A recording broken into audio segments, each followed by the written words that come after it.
Sunday night / Monday morning, and nothing in particular is crazy today. I was just reading the news. It seems like nothing is blown up and nobody's died of a natural disaster, and everything just seems to be fine today. Today we have our beautiful Charizards on the table. I thought I'd show off some Charizards for fun. I know that I looked at the crypto markets right before we started up, and Bitcoin's seen a little bit of a bounce back, not very bad, not very much. It hit pretty low around 48 earlier. I think it hit around 48. Now it's up to 52. Ethereum's still doing all right. Dogecoin is not doing so well. Dogecoin has fallen all the way down to like the 24s, 25s, and Pokies continue to rise, and there's no top to Pokies. No, I'm just kidding. You guys got any Pokemon cards you're going after? Look at these beautiful Charizards, guys. Oh my gosh. Blaine's Charizard, one of my all-time favorite Charizards. You know, when I was a little kid, my dad actually got into Pokemon card collecting, and he brought home boxes of Gym Challenge, and I watched him pull a Blaine's Charizard. It was one of the coolest things I ever saw. And he had that in a folder. I think his was unlimited. I can't remember. But here's Burning Shadows Charizard. We love Burning Shadows Charizard. Doesn't he look fantastic? It's the same artwork that they have in the Hidden Fate set. However, there's far fewer of these in the population of 10s for Burning Shadow than there is for Hidden Fates. Part of that could be just because they printed more Hidden Fates, but the other reason is because it's hard to pull him out without the back of the card being defective, because they had defective print runs. Here's the Unbroken Bonds Reshiram Charizard. As you guys know, I recently restocked Unbroken Bonds, so you guys have a chance to pull this guy. And here are the two beautiful Charizards from Champion's Path. Of course, I got two for myself, so I could add them to my collection, because I'm a fan of Charizard just like you guys. Charizard's such a fantastic card, everyone seems to want him. Although I wonder if that'll change over time, because they seem to keep printing Charizards. Not in the latest Japanese sets, though. The Lance and Black Spirit, or whatever it's called. I just looked at those sets, by the way. I'm not a big fan of them. They didn't look like they had anything too shocking. The golden cards in the new Japanese sets, there's two of them. Kind of like the Japanese battle style sets. There's two of them being released at the same time, and you got Golden Electrode and Golden Bronzong. I like Bronzong and I like Electrode, but I know they're not like terribly popular. So I don't know how to feel about that, because there's so many Pokemon that they can work with, and they're choosing like these kind of oddball Pokemon. Hyper Rare Celebi, that's true. I'm not a big fan of Celebi, to tell you the truth. I never have been. You'll notice I don't really have any Celebi cards I show off. Celebi is just okay to me. It's more like a fairy type Pokemon. I guess I like the tough looking Pokemon. Look at this, one of my favorite cards of all time, no rarity symbol Charizard. There he is, no rarity symbol down there. It's only a 3. I wish I had like a 10, but I don't even. The 10 probably goes for like 200,000 by now. Who knows? Fire Red, Leaf Green. I actually traded one of my Rocket Return Snorlaxes for this card, and I'm glad I did, because now I can look at them. I had multiple Rocket Snorlaxes, so I didn't need multiples of them. By the way, if you guys ever want to do a trade, you can always reach out to me. Shining Charizard. Here's my most expensive card. Look how off-center he is. Thin on the left, fat on the right. They gave that a 10, huh? Well, I mean, I'm going to try and sell it as a 10 if I ever do sell it.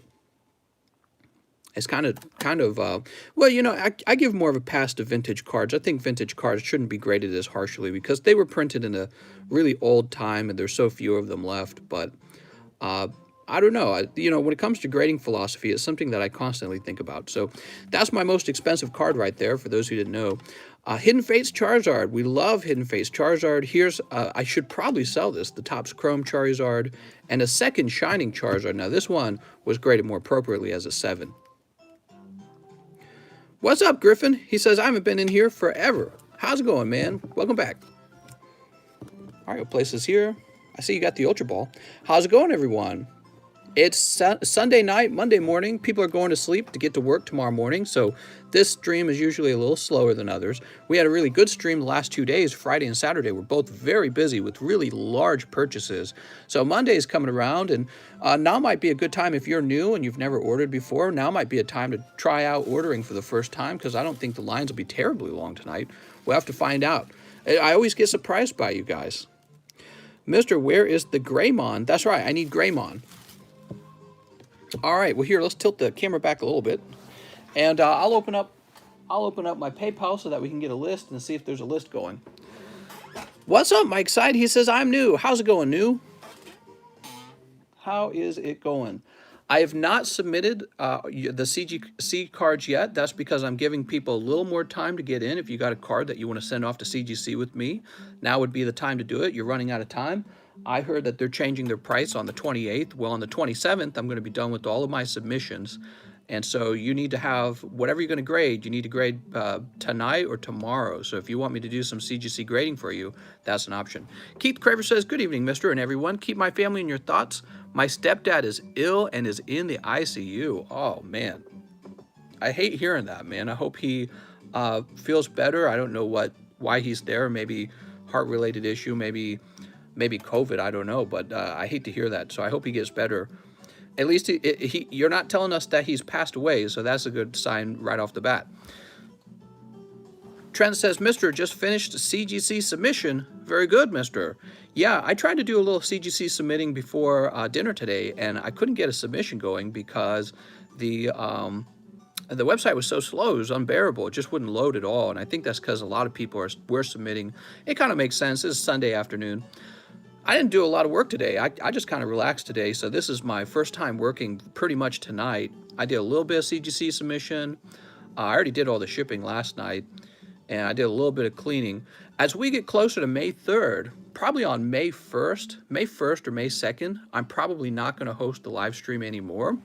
And I'm going to start disassembling this table and moving all of these boxes into really secure, probably like plastic bins, and that'll be for the move. And those will probably go into our personal vehicle for moving. So we'll be moving down to Lake of the Ozarks on May 3rd to buy the house that we put our bid on. You know, it's funny, they still haven't appraised the home, so we're hoping they do it Monday so that they can say that the loan's approved, but they said that the underwriting was good and that they only needed the appraisal to be done. So we're very, very close at this point, and we're in the last week, guys. We're in the last week before I officially move. Big change of lifestyle because you go out there, there's not as many like fast food restaurants. We'll be like 24 minutes away from the nearest town. Right now we live like a minute away from like all the shopping areas where we live. But, you know, 24 minutes is not a real long drive. Will we get a house tour? You guys will absolutely get a house tour. We'll be seeing the house for the first time ourselves. So I don't know what to expect. Maybe what we'll do is I'll record our reaction to the house because, again, we have not actually seen it ourselves. So it's possible I record our reaction, but I'm not sure yet. So we're pretty excited for that, and we're wondering how the cats will handle it. The cats fight all the time. We think once we move to this new house, there'll be more room for them to spread out. Appraiser will most likely do a drive-by inspection. That's right. How's the internet service out there? We will have fiber internet, and so it should actually be faster than the internet we currently have. Wait, why are you buying it unseen? Well, the Lake of the Ozarks is about a 2.5-hour drive from where we live. And we wanted a house out on the lake so bad, we don't really care what it looks like. We just wanted to make sure it's a good house, you know, and so that we're getting what we pay for. And when it comes to houses out there, you kind of have to put in an offer right away.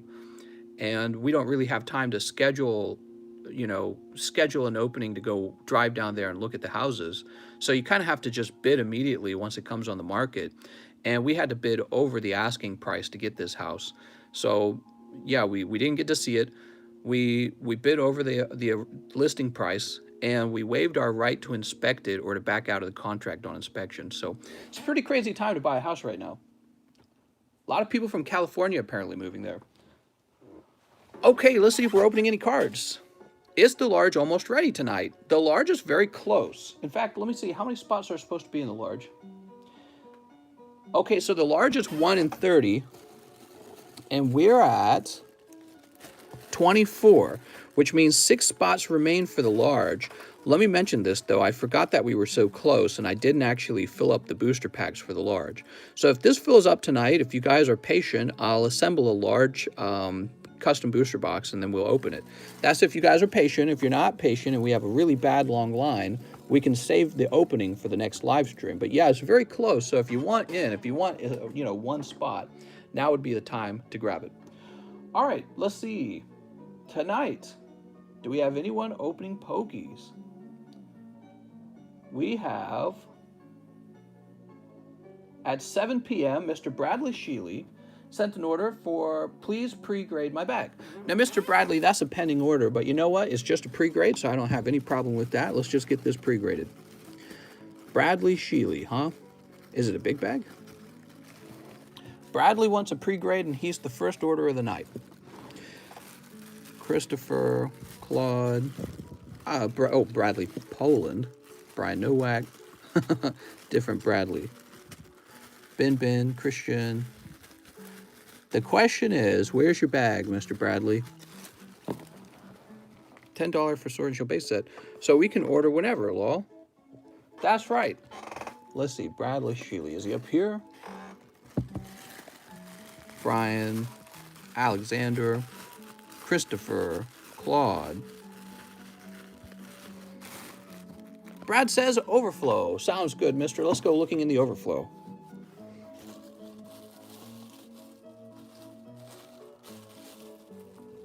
I think I found it. Here we are. All right. Sweet. Anyone bidding on any PWCC auction blocks? Oh, yeah, PWCC. They're like tomorrow, huh? I might look at them. I probably won't bid on anything. So that's thin on the left, probably a 9. How many Charizards is too many? Asking for a friend. There is no such thing as too many. Off center.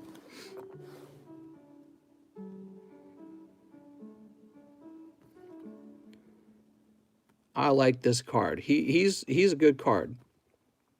So I'm going to put possible 10s and possible sub-10s. And you should consider grading all these. Oh, wow, that's like a perfect Rattata. Oh, yeah, we were talking about that, weren't we? Flying Pikachu? Mister, you don't have any Digimons? Digimons! Mom, I want Digimons! Set that down.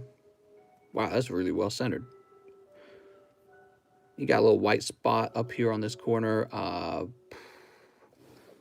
place them there. This is pretty bad. I wouldn't grade that.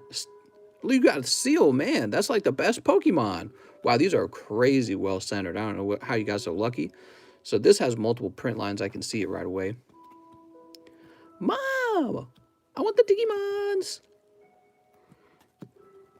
Ninetales.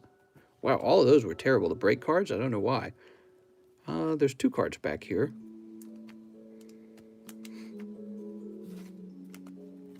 All right, there we go. Thin on the left. All right, I'm liking that so far. Yeah, wow, you got some really nice reverse holos. Gengar Mimikyu, thin on the left. Might have a slim shot at a 10, maybe at PSA. Not at CGC. CGC will be 9.5, which they call Gem Mint over there. So they think that Gem Mint is a 9.5. So they have a very different grading philosophy, and I think, honestly, it's a more accurate grading philosophy. So, you know, when you go buying a CGC 10, it probably ought to be more expensive than a PSA 10. And if you have a PSA 10 that looks like it can turn into a CGC 10, you should regrade it.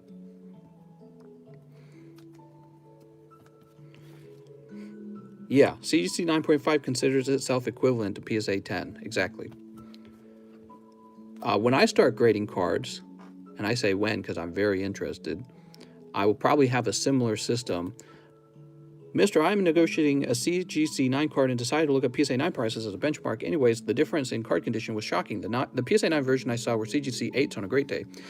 Yeah, sometimes when you take a look at those CGC 9s, they are actually pretty close. They're like borderline. They're pretty borderline on coming in as a PSA 10. I mean, if they give some really big exception to your card, you might actually pull it off.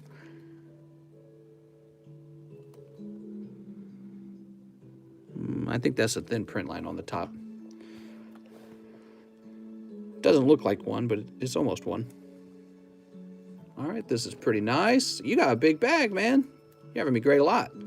It's because when you get grading in on an evolutions round, grading can take a while because there's so many gradable cards. He's thin on the left. He's thin on the left. I would give him a try, the Charmeleon. Oh, this is way off center. That sucks. Same with this guy. Don't you hate that? Did you guys know the XY cards, EX and Full Art, are really hard to get 10s on? Yeah, they're pretty tough. Off center. Togekiss, I already know that one. I remember pulling it. Yeah, those are both off center. Dark rye, thin on the bottom. Yeah, send that one into PSA for a 10 possibly. Slightly thicker on the top than the bottom. Thin on the bottom again. Thin on the bottom again. Hollows, hollows, hollows. Detective Pikachu. Yeah, it's got damage on like the edge. It looks like Dratini. Okay, so Mr. Bradley Sheely, you've got an awful lot of excellent 9s that I would send off anyways, like these two. I would just pick up the 9. Same with Flying Pikachu. Same with Raichu. Probably these guys here, I would definitely pick the 9s up on these because a lot of XY era cards will grade that way. Maybe this card. It's harder to say with some of those other ones. Those will be pretty close to borderline. What you're trying to do is you're trying to get over 40 bucks for them after they're done grading. If they can't get over 40 bucks, I'm not sure if it's worth it. And then for the rest of these, I would just send 100% of these off. But I would definitely start with Darkrai, Charmeleon, and the Gengar Mimikyu. And sadly, I don't think any of these three would get a CGC 10. I think these all get a CGC 9.5 gem mint. So keep that in mind. You might prefer PSA. These days, I'm preferring CGC myself. Need a flute. All right, that was a quick grade from Mr. Bradley Sheely. I appreciate it, Bradley. William Valls. William Valls says 20 matchless, and he wants 2 vivid and 1 darkness. Thank you. I have a bag and it's still in the box. Sounds good. All right, we got a fresh box of matchless for you. Let's see if you pull that secret rare. You know, if you don't pull the secret rare, it's going to be in the last 10 packs, and somebody else is going to snipe it. So this is really a risky opening. Is there a long wait? Says Anthony H. You know, I feel like that's a silly question to ask at this point because every night the wait time always pretty much stretches on for at least an hour on a typical night. 1, 2, 3, unless you order real early. Like William Valls here, he actually ordered before I went live. So he's going pretty much first. 1, 2, 3, 4, 5, 6, 7, 8, 9, 10, 11, 12, 13, 14, 15, 16, 17, 18, 19, 20. Woo! All right. How's it going, everyone? Let me take care of the pending issue, not why it came in as pending. Oh, yeah, so when it comes in as pending, typically it's because it might have been pulling funds from maybe like a bank account or something like that, and it's got to actually transfer the money over from the bank account. It's not a big deal. It was only $6, and it's not even a pack opening, so I didn't care. It's not a big deal. Probably going to clear. How long until it becomes the new norm to say potential CGC 10 instead of PSA 10? Yeah, I know, right? Sneap. It's a really, really, really big topic for me with card grading right now. I just feel like CGC cards are more graded more accurately to describe what's going on with the card that you're receiving. And with PSA, their top grade is a 10. It does not go higher than a 10, and yet they take a lot of cards that have multiple flaws on them, and they give them the top grade. It makes no sense. So the top grade should really just be reserved for the best cards, in my opinion. All right, here we go. And people will have to accept a new reality where they might be collecting a card that is not flawless. It is, in fact, a flawed card, and it does not deserve to say 10. So you need to accept the reality where you start to collect 9s in your collection. A lot of people don't want to have 9s. It's called being, obsessive compulsive disorder, OCD. People want to have straight 10s and be like, I got perfect cards. Well, just because it says 10 doesn't mean it's not flawed. So this is an illusion. The 10 is an illusion. And when we actually look at the reality on the card, you can see the left here is thin and the right is thick. So this shouldn't be a perfect grade. At the very least, it should be a 9.5. But they gave it 10 because, that means they can upcharge you now, and that's more profitable for them. And they understand that that's what the sellers want, and it's primarily sellers who are sending cards into grade, not buyers. So in order to change the market, in order to fix it, us buyers have to stop accepting shoddy grading when we go to buy a card, okay? So that's the way that it gets solved, because that will actually drive the value of a PSA 10 down, and PSA will be like, oh man, these other cards are actually selling significantly more than a PSA 10. So that's the only solution, and it won't happen overnight, but it will happen because more and more people will wake up and realize that the CGC 10s have a higher value than a PSA 10.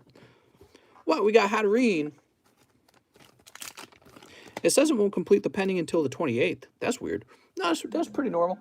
It's actually not that weird. That's about 3 days from now, 2 days from now. Yeah, it typically it's like a bank transfer or something like that. The problem is when I'm opening up booster packs, I don't want to open up booster packs on a pending order because I ran into a problem last year where I had these pending orders, and it was, what was it? Was it? I'm trying to remember the number. I think it was like $21,000 or $24,000 of transactions, and they were pending, and they did not clear. It was like $21,000 worth of pending transactions that never cleared. It was with various different people, some that went deeper than others, but it was people who were able to order under the pending status, and then the pending status would never complete. So it would be like a check, it's called an e-check, and the e-check would get canceled or it would bounce, and yet PayPal would allow that same person to then try and use another e-check with me. And so I lost, it was like $21,000 in transactions, opening up cards and shipping them too, by the way, shipping them off to these guys who, I don't know if they did it on purpose. Some of them might have done it on purpose. Others might have just been very bad with their money and not realizing that it was bouncing. And, you know, it was extremely bad for me. So my new rule is I don't open cards on a pending transaction. It has to be a completed transaction. And yeah, I just lost so much money for that. It's actually really shocking. 21,000. It's like, it's really, really bad. So we can't have that happen again. And so maybe this year I won't lose as much money. It would be nice. Oh, what do we got? We got not Blaine's Moltres. We've got Blaziken. I think Blaziken and Blaine sound so similar. I wanted to say Blaziken. What do we have? Oh, nice. You've got the golden urn, mister. I've got a golden urn. It's full of grandma's ashes. That's okay. Keeping grandma in the family, sort of. How can you buy anything without having money? PayPal, credit card? Yeah, again, I think it's a transfer from your bank to PayPal. That's what PayPal does when you have no more funds in PayPal. So it does a transfer from your bank account to PayPal. And if that check, if it's a digital e-check that's transferring and it gets canceled or it bounces, apparently PayPal will just let you keep trying. PayPal doesn't ever stop you. So it's up to the merchant to realize that it's a pending transaction and that he shouldn't actually give out the product until the transaction's done pending. All right, that was for William Valls. And Mr. William Valls, you did very well. Let's get your 2 Vivid and let's get your 1 Darkness now. 2 Vivid, 1 Darkness. You did well on the box of Matchless. Mister, why don't you grade with GMA? I might grade with GMA. Yeah, I might. But you know, GMA, I think they're, if I had to guess, much cheaper than PSA. However, I'm worried that they're even looser than PSA. On the market the other day, I saw a Shining Legends. It was some Shining Legends cards graded by GMA, and they were really off center, and they still passed us 10. So I was like, no, that's no good. So GMA is similar to PSA, has to kind of tighten up and be very strict with their grading. Come on, Amazing Rare. Oh, yes. There you go, Mr. William. Mr. William, you've been going deep the last few days, and you are pulling some hot stuff. It's a good thing. There you go, mister. So, there you go. With your last 3 packs, you got the right pack. Rayquaza. All right. Now, William, he says it's still in the box. That's right. You've got a huge bag in the box. See, I told you guys he was going deep. Look at the size of his bag. He's opened quite a few cards. Very spicy. Now, I got to warn you guys, tonight's stream is probably going to be exactly 3 hours. I had some Jimmy John's for dinner. You guys like Jimmy John's sandwiches? And, man, I've not been feeling good ever since I ate them. I wonder if they gave me some rotten meat or something. I don't know. Above Expectation says, hey, mister, there's a small hole in the bottom of my XY booster box. Does that hurt the value of the box? Not really. No, not in my opinion. I mean, unless it damaged the packs inside. What's up, Russ? He says, hey, guys, wow, wow, wee, wow, wow. This is my brother Bilo. Hollow Ponita says, free smells, haha, at Jimmy John's. Yes, more like free headaches and feeling terrible after eating your sandwich. Jared Sigmund says 2 live custom boosters and 1 Tifa. I need that Tifa. You're the best. Aw, thanks, man. Let's get that Tifa. Do I have taste and smell? Of course I do. Yo, what the illness came in the moment after I ate the sandwiches, so I'm very confident the 2 are related. I'm confident they're related. I probably got like rotten mayonnaise or something. Who knows? Oh, that's a dark colored card. But it's Dadaluma. How do I say his name? Dadaluma. Dadaluma. And he's a rare. And no Tifa behind him. Okay. The Tifa, by the way, would only show up in the 4 cards behind him, not in the previous cards. Okay, there's your Dodaluma. And now you need 2 of these suckers. Let's see what you got. Pack number 1. Oh. Cold. Pack number... Oh, what's this? PSA 7. ME. Very nice. That's for Jared Sigmund. Speaking of which, did I bring those over? Yeah, I did. Oh my God. It's PSA 7 Metal Energy. See, it's all safe. That's why we put them in the plastic slabs, because they're safe now. Ooh, vintage Metal Energy from Japanese Neo 1. That's Neo Genesis. PSA 1 now. No, it's safe now. You can drop a PSA slab and the card inside is safe. So that's the nice thing about grading. So this goes to Jared Sigmund. Here you go, Jared. Already graded. Jimmy John's is just it's a sandwich restaurant. They serve cold cut sandwiches, like a ham sandwich, okay? Real simple. Mister, do you think CGC never giving 10s on vintage Polos hurts them long term, or will people just accept 9.5s as gem mint eventually? Smitty, I believe that it does hurt them, and when I open up TCC grading, what I will be doing, I'll be using here, let me toss this away. So I was thinking what I'll do is I'll have 3 grades. It'll be 10 gem mint. So this is essentially the way PSA does it. They just call their 10s their gem mints. But the problem with them is PSAs will send in cards that are really only adding up to 9.2. So when you add up corners, edges, surface, and I'm forgetting one of them, centering, it only comes up to 9.2. But what PSA is doing is they're rounding up from 9.2. And the difference with PSA and CGC is if your card got a 9.2, they will round it up, but they're only going to round it up to like 9.5 probably. Actually, I think it's more the case. I should stop and do some math on them. I think it's even tougher than that. So where are you going to take it? Will you take it up or down? They will take it to like 9.5, but they won't take it up to 10. But PSA will take it up to 10, and that's the big difference. Now, the other thing, do people copy this business model? I don't know what you're talking about. You're talking about opening up cards. So gem mint, and then what I'll probably do is I'll probably have, similar to CGC, I'll have the pristine. I'll have the pristine grade, which is a 10. And this will be for cards that are 9.5 and higher. So if it's above 9.5, we'll call it a pristine 10. And then at the same time, we'll have one more grade, and it'll be the perfect 10. So this will be for cards where all their subgrades actually add up to 10. So that's the difference. All right, and this is where CGC is hurting right now. They will take a card that is quite close to a gem mint 10, and instead of rounding it up to 10, they round it down to 9.5, or they only round it up to 9.5. They're correct to do that. I feel like they're correct to do that mathematically. But the problem is people want to have 10s. They want to say, oh, my card's super valuable. People don't want 9.5s in their collection. It's psychologically draining to have a 9.5 in your collection. In fact, if CGC did nothing else but remove the numbers off of their label, so there's no more numbers, and now you got a CGC gem mint, you would be like, oh yes, the same as a PSA gem mint. And you wouldn't realize that the 9.5 is what they're assigning. You would just see gem mint. So you would just see this gem mint. And you would see their gem mint. And you would say, okay, so they're grading the same. That's what you would see. And it's acceptable. Actually, I feel like their gem mint is still tougher than PSA's gem mint. That's the funny thing. But they assign the 9.5, and I think it just drives people crazy. They don't want to see 9.5. So, when I get into grading, I won't do that. Mister, I'm drunk. Welcome to my viewing party for your stream. What's up, Angel? Okay, Mr. Jared, I got your PSA card written up. Let's go ahead and put this in your bag now, Mr. Jared. I think Gem Mint being 9.5 was their one glaring mistake. Should have been 10 for Gem Mint, 10 for Pristine, Gold Label for Perfect 10. Yes. Yes. And they have time to, I don't know, they have time to change that. They just started. They've been doing it for a little while, but not even a full year, right?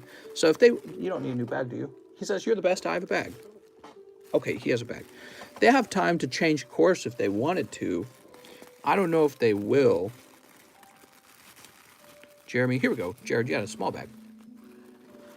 But I think that they want to redefine the card hobby to say that we only get 10s on the highest standard.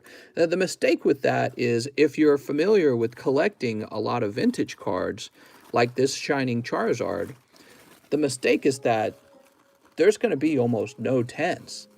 And that's just kind of, you know, there has to be enough 10s for people to actually collect it. If there's like 110 and only one guy has it, you're just never going to have it. You know what I mean?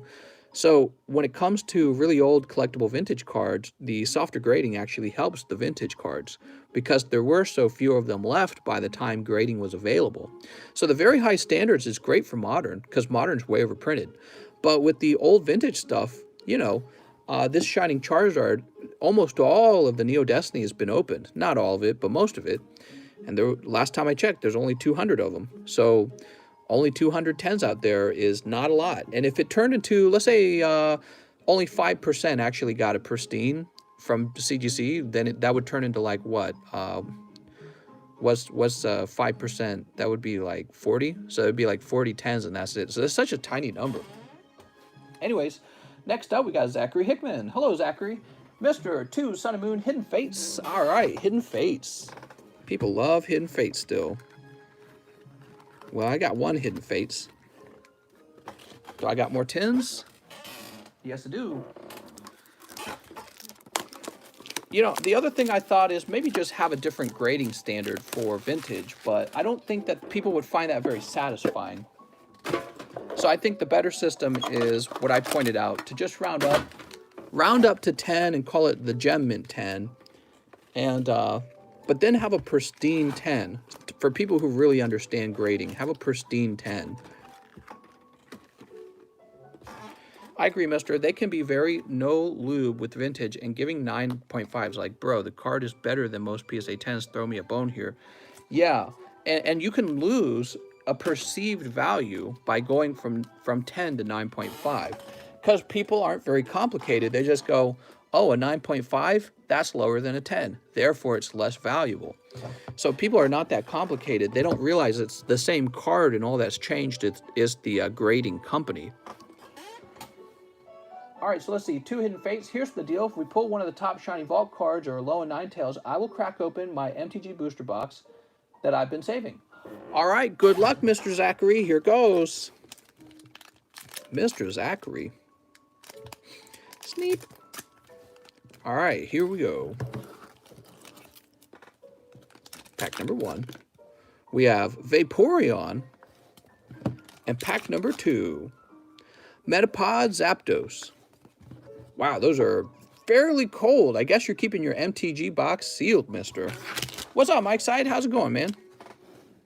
Have I ever accidentally cut the cards? How's it going, Hollow Ponita? That's a very common question, and the answer is I cut them one time a long time ago. I cut one. Why am I putting this into William Ball's bag? We're looking for Zachary Hickman. It's because I'm distracted. Here we go, Zachary Hickman.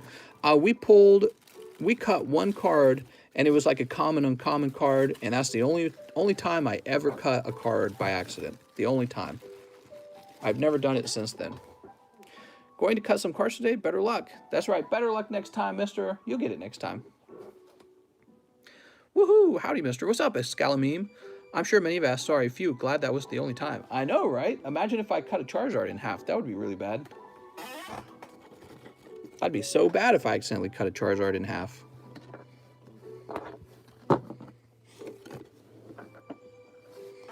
All right, save me from spending another 300.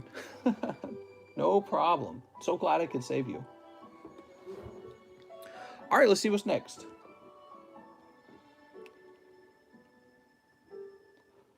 So after Zachary, we have Diego Martin. Is probably Diego Martin. 2 Unbroken Bonds, 2 Lost Thunder. First time, no bag. First time. How's it going, Diego? So let's get those 2 Unbroken Bonds. Where am I keeping them? Under the desk. Ah, here they are. How much money to cut your slab Zerats? A lot. What's there for the Evo cut wasn't a pretty sight. Yes, wild, wasn't it? John Lohman. We got John Lohman, and the other one is Rand Misiel. So I got their names on them. They can, of course, have me ship those back to them. But, you know, it's kind of cool having them on the table because I'll keep showing them off for as long as they want me to show it off. How awake am I? I'm a little bit tired tonight. I only slept for about 3 hours, so I'm a little sleepy. I had some caffeine, so that helps. It's like yesterday night. I have like a combination of sleepiness and a fast beating heart at the same time. So it's a terrible combination. I'm probably going to die young for not taking better care of myself. No, that's okay. But once we get moved, I can't wait to settle down. Once we get moved, I want to relax a lot more. We got Lost Thunder and Unbroken Bonds. Look at that. Ooh. Here's another pack of Unbroken. So here we go. Who cut that Zard? Oh my God. Mister, do you have enough for me to go deep on TIFF packs? I have a chunk of them. I don't have 36 of them, but I believe I have probably at least 20 if you're going to go deep. I probably have about 20. Looking for that hollow Tifa, huh? Man, I don't blame you because Tifa's like, she's like a legendary sexy waifu, and she's been around for a long time. I mean, Final Fantasy, that's back with, actually, when was the actual Tifa character created? Does anyone want to look up when Tifa came about? Lucario Melmetal, already doing well, mister. Picking up a GX on your first pack. That's very good. That's Inkay on your second pack. Yeah, when did Tifa first arrive? Ooh, Mike Said says 1996. Wow. So the Tifa character has been around forever, and Final Fantasy continues to go strong. All right, mister, no luck on your Lost Thunder, just a Lucario Melmetal. That's for Diego Martin. That was his first order. Mr. Diego, let's get you a little pity pull, too. Charmander. All right, well, that's kind of cool. You get a Charmander. I'll go ahead and sleeve up your hollows. You know, with these older sets that are getting more expensive, I would be careful with your hollows. The remake made her super hot. The remake. So are you saying she's hotter in the remake? Because there was a lot of complaints about the, they redesigned her to have like smaller boobs, basically. Which actually, I don't care about that because I've never cared about ladies' bust sizes. It's never mattered to me. But, you know, they're desexualizing old characters like that. It can be like annoying in a certain way. Almost like moralistic. I don't like moralistic design changes. They nerfed her. They did nerf her a little bit. Diego Martin. It's like if I had too big of a peepee, and then the designer said, "Ah, man, his peepee is way too big and glorious. We're gonna have to shrink that down. Sorry." You know what I mean? It's like, no, let me have a big peepee. What's wrong with that? What's wrong with that? Some people do have large peepees. No, it's distracting from her character. It's like, all right. Who are you offending? We're gonna make a little more room in the D box. Speaking of peepees, here's the D box. Who is this? Dustin Robinson and Dylan Woomet? Two guys who never requested shipping ever. I don't know why. All right, they're going up top. Yeah, his peepee's too large. He's over-sexualized. Next up, we got Anthony Roberts. What's up, Anthony? He says, hey, Mr. One large, one vivid, one ghost Yugi. If I don't get a ghost in the Yugi, I give the Yugi cards to Zachary Hickman. P.S. His name is Zanch because he likes other men. Zanch, I know it. All right, so here is the Yu-Gi-Oh! And one vivid as well, huh? Okay, one vivid. And here you are going into the large. The large is very close. We're 5 spots away from finishing the large. Anthony Roberts. Oh, kind of a small night. I tell you guys what, if we don't hit 200 viewers, I'll do a giveaway just for you guys, okay? If it's going to be a small night. So if we don't have a lot of viewers, if we don't hit around 200, you know, if we hit like 195, close enough. But if we don't get enough viewers, I'll do a giveaway just for you guys. And you won't have as much competition because there's just a few. Just for us, okay? We'll do this Blaine's Charizard. No, I'm kidding. I couldn't do that. Mister needs to move so we can get the hoops. That's right. We're going to get hoops back for sure. All right, here we go. You smell like poo. What? Oh my God, he's right. I don't think I wiped. Now the Vi count is right. Oh, the view count. Wee pokies. Yeah, so stick around. and we'll do it. We'll do the giveaway later, but only if we don't reach 200. Here's Son of Valon Bloom, High Erratic Seal of Reflection, Resonator Engine, High Erratic Seal of Convocation, and Starry Night, Starry Dragon. Wow, that's a very Starry Dragon. Did someone just pull that Hidden Face Charizard? No, that's Mr. Rand Miciel's Sliced Charizard.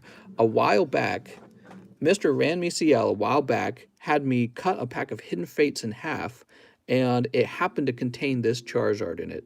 So he actually cut it in half. There it is, Rand Miciel. He's a moderator here, and you can see this clean cut. He's been beheaded. Yep. Hey, you know what, Rand Miciel, let me mention something. If you keep this over here, if you continue to keep it over here, if I ever do get everything I need to grade cards, I will slab this up for you, actually. So keep that in mind. Keep that in mind. I will slab it up for you. Because I don't know if CGC or PSA will. Okay, this goes to Zachary Hickman. Man, I got a headache. So frustrated. I don't know. Have you guys ever eaten a food and it gives you like a headache afterwards? I swear to God, the Jimmy John's did that to me tonight. What grade would it get? Well, it would have to get a 1. Actually, the other thing I'm doing, whenever I do get grading going, I'm going to offer people to grade cards with no grade on it. And that will be useful for people who don't like the idea of grading. So you can just have a whole collection and not a single card has a grade on it. And so, in other words, the reason why people, I think this is something that both CGC, basically they all miss out on this.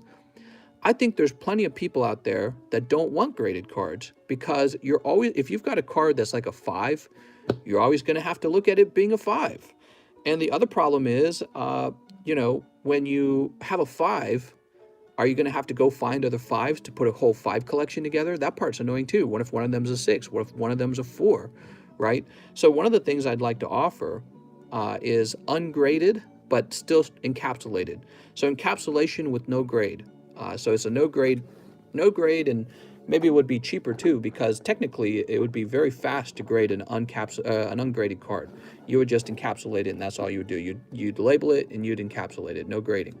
So that's something I'd like to offer. Don't forget us when you get famous. All right, I'll remember you forever, mister. Jimmy John's not fast enough? Actually, yeah, Jimmy John's is pretty slow. I remember when they were really fast. Next up, we've got Keith Craver. Whoa, Keith has a large order. Guys, Mr. Keith Craver, his father's in the ICU tonight, so let's hope that his father feels a little bit better. Let's get you some Matchless Fighters. Will it still be only cards you pull?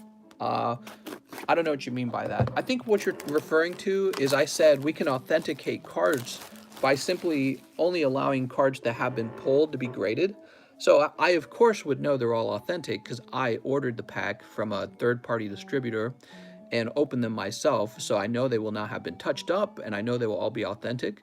That's a good question. I think at some point we have to have a method of authenticating and testing for manipulated cards, because at some point I want you guys to be able to send your cards in. But yeah, it all depends. I don't know. It all depends. All right, so give me a minute. 1, 2, 3, 4, 5. 1, 2, 3, 4, 5. I don't have a bag. Oh, thank you. Could you ever do on-the-spot grading with pack openings? Well, what we would probably do is I'd allow you to pay for grading before the stream is over, and then I'd write your name down, and then I'd just grade all the cards at the end of the stream. I guess I could do it live, actually. You guys might appreciate that.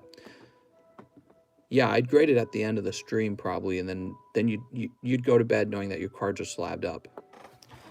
So it'd be 1 day grading, which is really nice.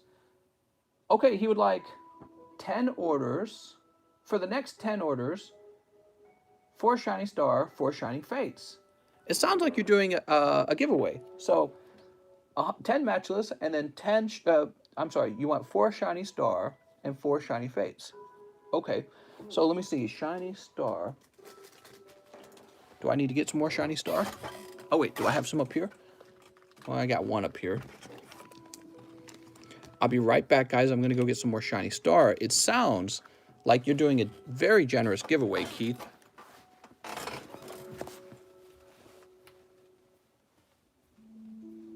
All right.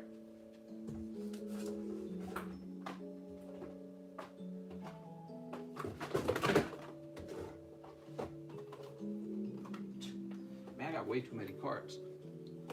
Guess it's not the worst problem. The matchless is the only giveaway. Oh, I get it now. I get it. Okay, cool. Wow. That's still extremely generous. Okay, put that there. I'm going to move these off. So the next 10 orders get one of these. And now let's put your order together. Mister, I ordered a couple minutes ago and I realized my last name was misspelled. My fault is Martinez, not Martin. Will I still be able to claim the cards? Yeah, absolutely. Yeah, you're fine. What I'll do is I'll still just go off of the PayPal name. So as long as you don't change your PayPal name, you're perfectly fine.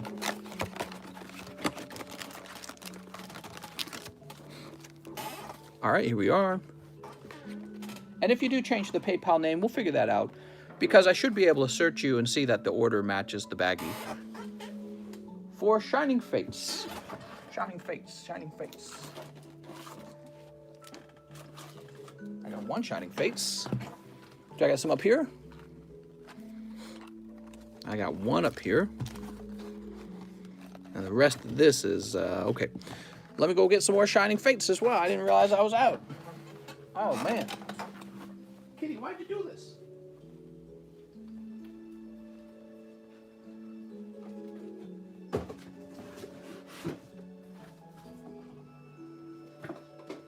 Kitty, I swear to Kitty God, you're giving me a heart attack over here, Kitty.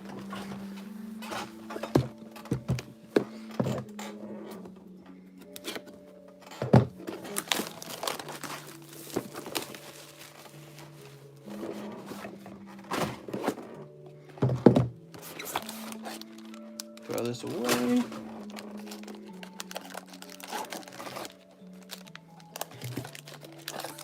It's a good thing we're opening these because I need more of these ETBs.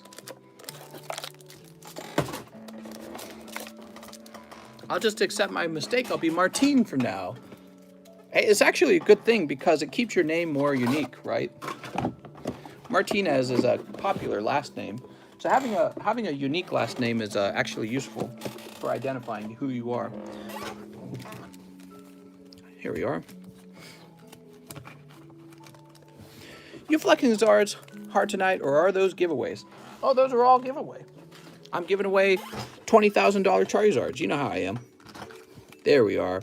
Mr. Keith, let's get these beautiful cards open, and thank you.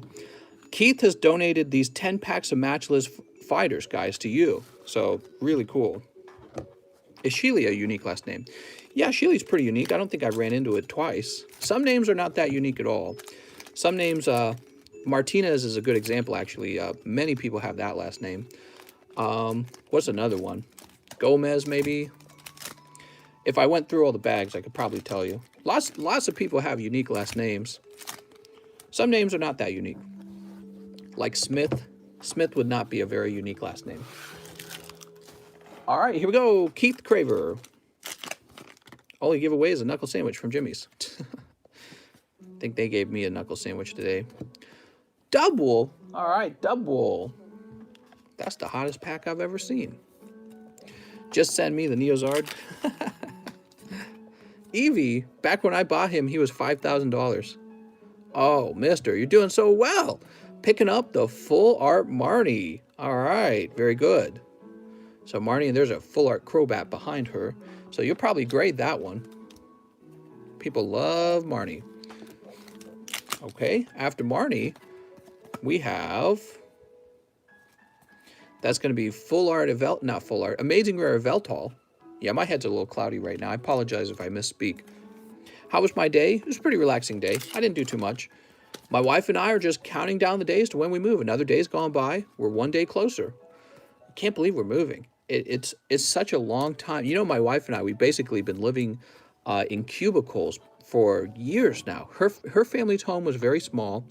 I came from a family. It was a small home, and there were 11 children in it. So I shared a bedroom with 4 brothers.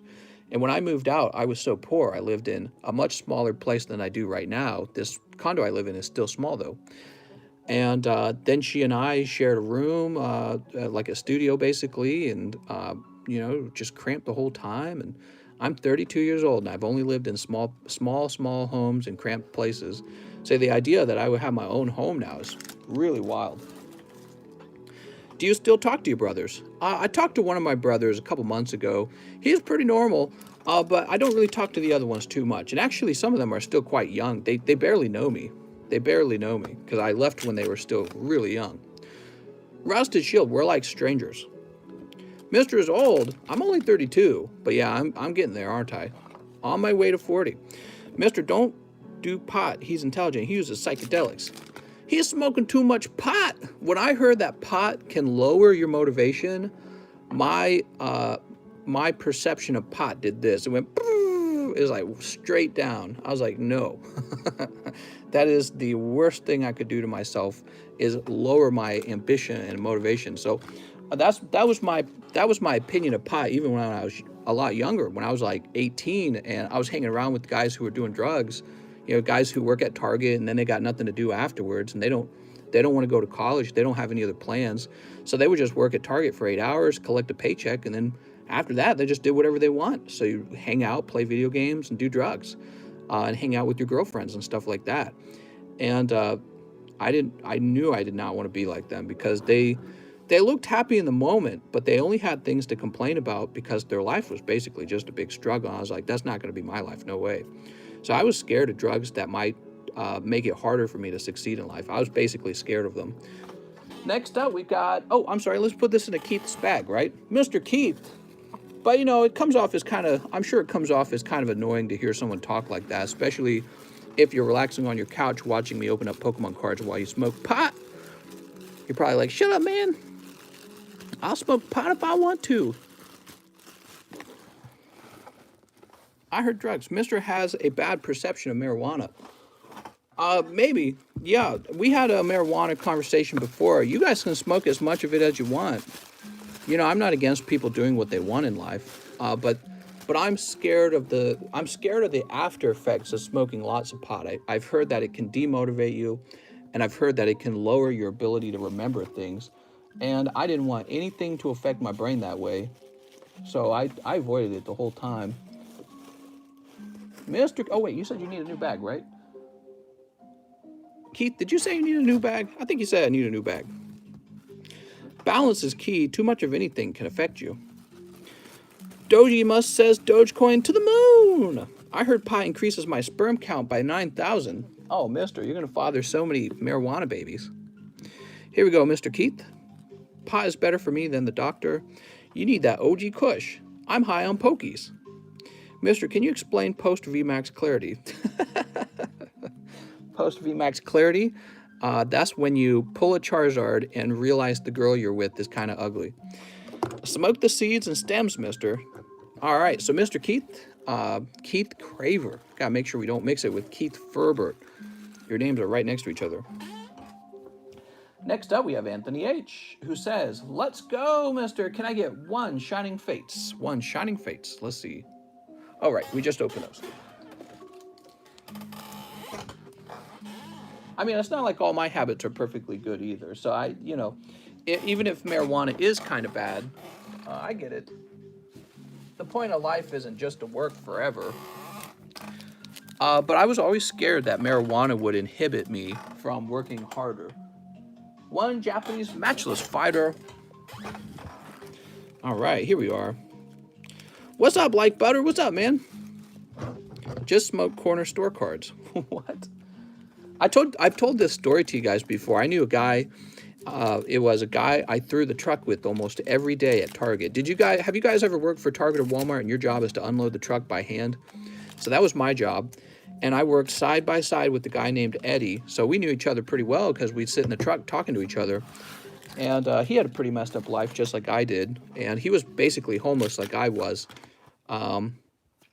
because his parents kicked him out. He had very Christian parents. I didn't get kicked out. I left home. I basically ran away from home, but he actually got kicked out. And man, he was telling me about how he used to huff paint and how it ruined his mind and how he like deeply regrets it. And he would get all emotional about it because, oh, mister, look at this. This was from Keith Craver, Mr. Anthony H. That was a donation from Keith Craver. Holy, Keith, I should have opened that pack for you, man. First pack in. Daravi says, weed boosts my creativity and helps me concentrate. Yeah, I mean, everyone seems to make various claims about what weed can do. I hardly believe that weed is some kind of miracle drug, because you get some people who say it relaxes me, and then other people who are claiming it motivates me. It's like there is a point where I have to wonder what it's actually doing and how much of it is just you guys believing it's doing something. There's a term for that. What do they call that in medicine when you do it? They call it when they do test groups and one group is given a fake drug and the other group's given the real drug. Placebo, thank you. So Treasure Guy got it. So I have to wonder how much of it's placebo. You smoke the weed, it makes you feel good, and then after you feel good, you believe it's boosting your whatever, and so I have to question all that. But you know, I've read a number of scientific studies on it. They did find that it lowered motivation and that it also did lower memory recall. Memory recall is a very important thing that your brain does, by the way. For example, I couldn't remember the word placebo. Do any of you guys understand like the actual hardware in your brain that lets you pull things out of memory? It's a sophisticated thing that your brain does. It's almost a miracle if you think about it. Because if humans didn't have memories, we would be no better than most animals if humans didn't have memory. So memory is a big deal. And anything that can inhibit your access to your own memories, terrible for you. Also, it's, you know, like when your grandma gets dementia or your mom gets dementia, you realize how much we are just our memories. So I didn't like that when I read it. And you know, actually back then almost nobody disagreed with issues that I had with memory recall, but now I've got people telling me, oh, it doesn't do that. It enhances your memory, makes you younger, faster, stronger, makes your pee bigger, makes you more creative. Right, so people claim that marijuana is basically like a miracle drug, and that's essentially what the snake oilsmen used to do. Remember the what is called snakeskin? Is it snake oil? I think that's what it was called. Snake oil salesmen. They would have this miracle drug, and it would do everything for you. So people would be sucked into those ideas back then too. But you know, I don't really want to be sucked into all that. I watched it destroy people's lives, mister. People should 100% do what they want, but certainly not good for you. Yeah, I got a story for that too.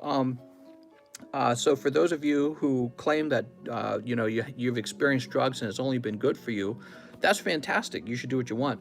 My wife's stepbrother, who's older than her, he was doing drugs and he would smoke marijuana, and then one day he got synthetic marijuana and it was cut with other drugs, and it absolutely ruined his brain, and he can't talk the same anymore. So he can't talk like he used to talk. He can't he acts very paranoid now, like permanently paranoid. He's paranoid about the government. He's paranoid about everything. He can't talk and form sentences properly anymore. It's shocking because I met him for the first time. You know, you could tell he wasn't, something wasn't right about him. Like he had emotional problems. Okay, so you could tell that about him. But then one day I heard he was hospitalized for doing the wrong drugs, and I was told it was synthetic marijuana or something cut with marijuana. And I met him a few more times after that, and he never talked to me. He could never talk the same. Something was clearly gone. And my mother-in-law, my wife's mother, sometimes she'll be on the phone with her stepbrother, her older brother, and her mom would just be going, and she would give me the phone so I could hear what he was saying.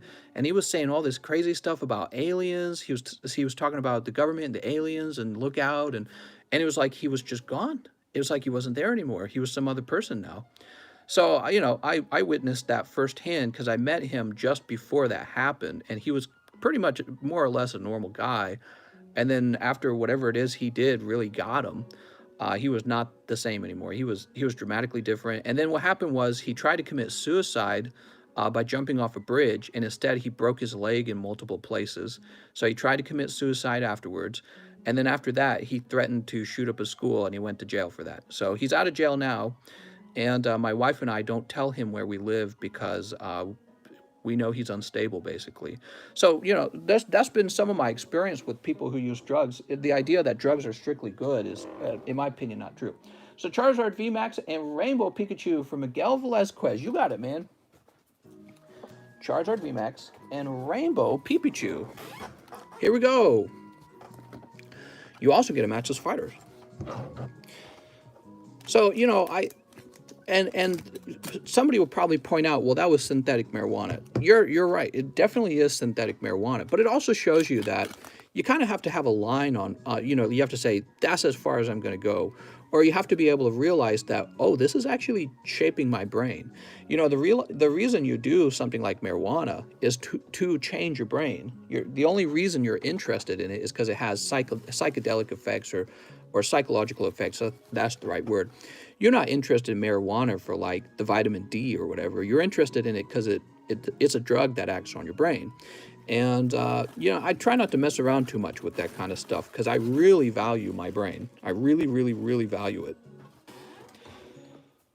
Synthetic weed is called spice. It's a horrible banned product over here in the UK, mostly used by the imprisoned or homeless. Oh, okay. So I didn't even ask what it was. I never looked it up. I just know after he took it, he got hospitalized.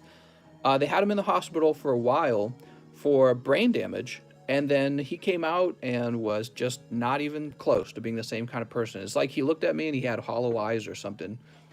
Not even close. So I never forgot that. And, you know, for me, I just continued to stay away from it. I'm sorry. That wasn't for Miguel. That was for AC. AC Marshall. AC Marshall. Here you go. Sorry about that, man. This is for AC Marshall. Got you confused with Miguel there because Miguel's next. Throw all your CDs away because those are all musicians. What? All right, so AC Marshall. Juice WRLD and smoking on that spice. I want some spice, man. Alexis, Ashton, Andrew, Anthony H. Wait, did Anthony H have 2 bags? There's an Anthony H back here. You know, I'm getting distracted by all this, aren't I? All right. Where's AC Marshall? TCC, you ready for Feet Pigs Caitlin? Oh my God. Where's Feet Pigs Caitlin? What am I saying?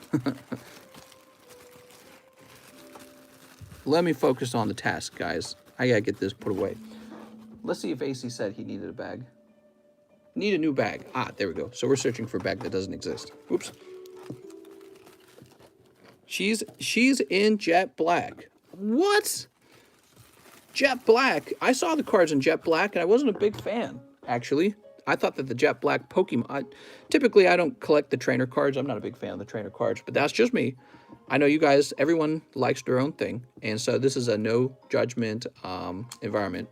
But while we're in that no-judgment environment, let me go ahead and judge it, because I didn't like the Pokemon in that set. I thought the Pokemon were kind of weak additions. Okay, so Anthony H. said he had a bag. I think I created this bag for you here. Let's go ahead and pop this in. Will someone sell me their belly button fuzz? Fuzz? What? Getting you some fuzz right now, mister. Now, on to Miguel. Miguel says, can I get a small pre-grade? My bag has been pre-graded before, but I would like to know if there's any real potential CGC 10s in my pile. All right. So you're looking for potential CGC 10s, and they're tougher, right? Here we go. We're doing a CG... No, definitely not that.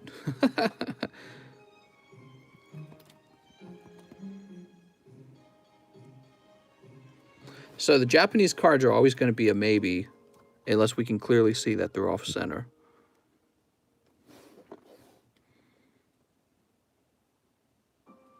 Nah, I'm going to say that's slightly off center, so this one's probably not going to be CGC 10.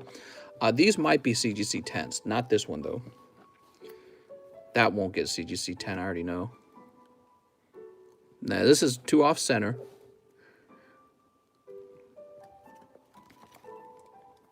It's going to be all the cards you don't care about getting CGC 10s on. Lightning. So CGC doesn't actually grade these. Simps would go crazy for a waifu feet pokey card. That's not going to make it. That's not going to make it. I would say that won't make it. That won't make it.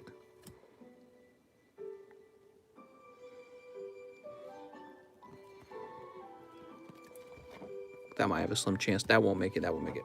Okay, so none of these have a chance. Those have been ruled out of a CGC 10. Now, these are the remaining ones. All right, that won't make it. It has a print line.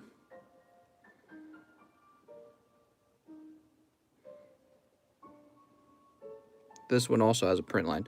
So with the Japanese cards, they actually do have print lines. Let me show you how they work, though. They're a little different. How do I show you? So the print lines aren't a scratch. They're more like an inflection. It took me a long time to notice this. How do I get it to show up for you guys? There it is. All right, there it is. So it runs along. It runs along right here. And it's just this thin inflection point. It's not like a real scratch. Do you see it? So CGC will probably count that as a surface error. So that one's not going to be counted. So this one has to scratch up here this time. It's so hard to show off. It's not like a real scratch.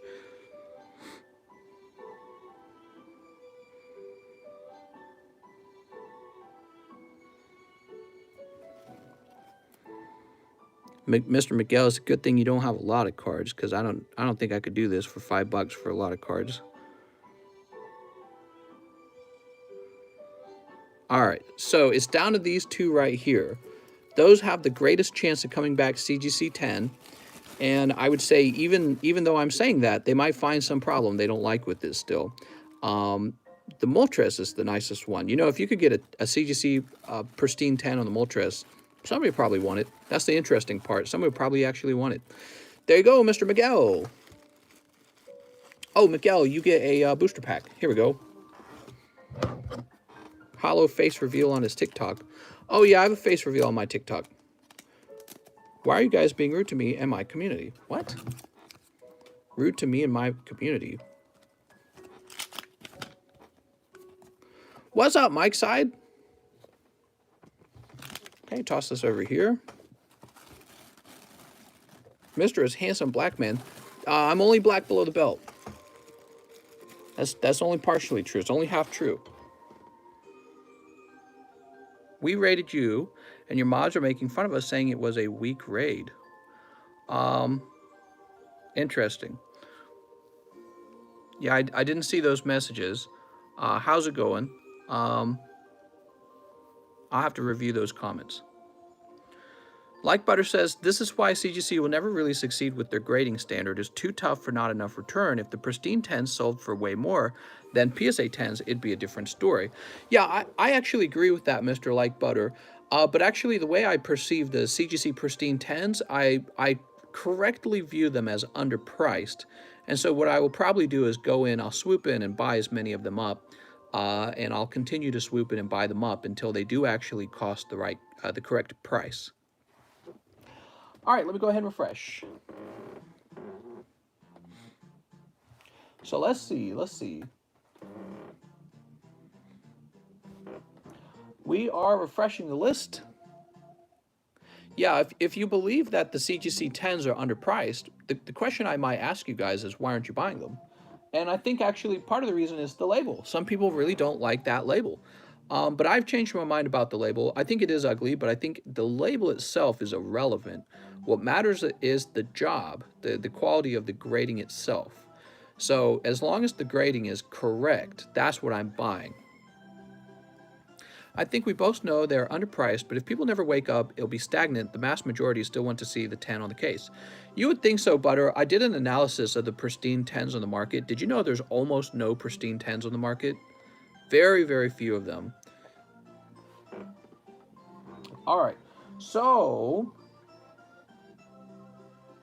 AC Marshall, Mr. Miguel, James O'Brien.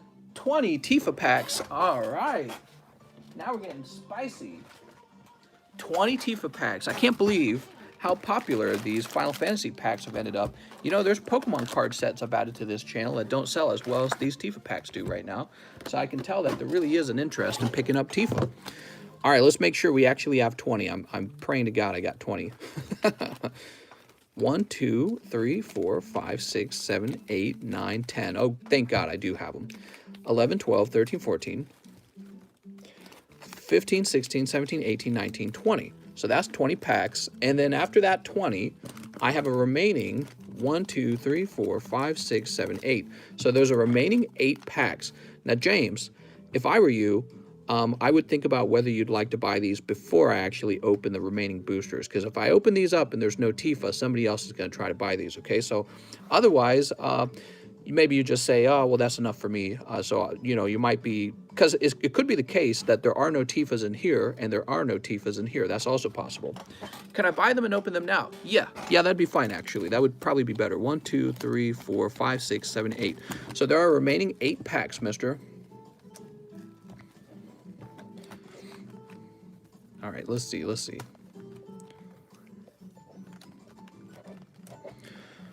The Tifa packs are popular. So cool. I love it. Size does matter. Okay, so I trust you'll pay that, Mr. James. I'll start sneeping them up. Let's get them sneeped. Alex PSX says, that's kind of like promoting. Yeah, I kind of have to agree. It is a little bit like promoting. Will TCC Grading do booster packs? Will TCC Grading do booster packs? Not right away, because I don't have a supplier who can supply me with holders for booster packs. I'd really like to know who supplies PSA with their stuff and if they're exclusive, you know, like if they'll only work for PSA. But actually, you know, the slab I prefer, if we're not talking about the label, then I actually prefer the CGC slab. Did you guys know that? The CGC slab is a lot, I don't know, I like how clear it is. I like how heavy it is. It feels thicker too, and for some reason I like that. Get the CGC slabs, they're so much nicer.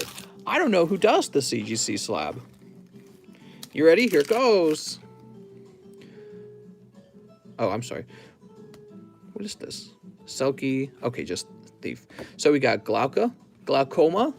He's got glaucoma. I like the inner sleeve of Beckett slabs. Do you? Mister, I just sent you the extra money for the 8 more Tifa packs. Thank you very much. And here we have holographic Theodore. Maybe it's pronounced Theodore. All right, there's Theodore. All right, what's next? We've got Deathlord. Here's Deathlord. After Deathlord, we have Beastmaster. Oh my gosh, we got Beastmaster. Master of Beats. Master of Beats. The problem with the CGC BGS with me is that if the cards have microscopic flaws, it doesn't detract from the card visually. So why should you be told you have a 9.5 because of the things you can't see? Yeah, so I do agree with that. Sometimes I think the CGC grading is so harsh that basically it feels like they're giving points off for some sort of microscopic problem. However, if you actually take a long period of time to locate why it lost points in those areas, you'll find out that they really did find something and that your eyes have just been tricked into not seeing it. All right, here we are. We got Black Mage. Yeah, it's tough, actually. Okay, here we go. Black Mage. Oh, Mr. Huge pull. Holographic Sephiroth. Look at that, guys. Damn, this set's so cool. So there's two Sephiroths in the set then. Dude, it's got the S next to it. Wow. Is that a good card? What do you think, mister? It's Sephiroth. Yeah, that's a good card. Damn. Here's Gentiana. Is it Gentiana or Gentiana? Damn, mister. She's hot. Here's Sabin. Is it Sabin or Sabine? Pants on the ground. It's kind of like promoting. Here we go. What do we got? Here's Shiva, Luca, Glauca, Cindy. Oh, we got to count Cindy as a hit. That's the regular Holo Sephiroth. It's worth $9. Shut up, Tammy. It's worth $900. Rates happen. What do we got? We got Kokobo. Look at that. Kokobo. Do a hot tub stream. All right, guys. We're doing a hot tub stream on Twitch. Shirt comes off. Here's Black Mage Soldier. The full art is 101. Oh, interesting. Maybe there's things I'm still learning about this set. Well, I mean, I'm assuming you're talking about ungraded costs on that card. If it actually graded a 10, I imagine it would be worth a lot more than 9. And when it comes to ungraded cards on the market, I never trust them. Because when you actually buy them, you find out those are the cards that the person who pulled the card didn't want to grade. Because it turns out most people are aware of grading at this point. Most people know that you can grade a card for 10 and then pull a huge premium. And when a card can't grade 10, what do you do with it? Do you pay for it to be graded? No, because that takes a long time. You got a lot of investment in it. So they dump it on, you know, like eBay, and they call it near mint. And then you buy it and you realize this is never going to pull a 10. All right, let's see what we got. Next pack. Rosa. It's Rosa. Oh my gosh. She's in Pokemon.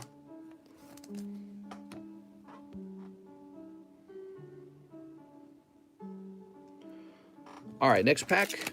What do we got next? Is Gecko and Luca. Look at Luca.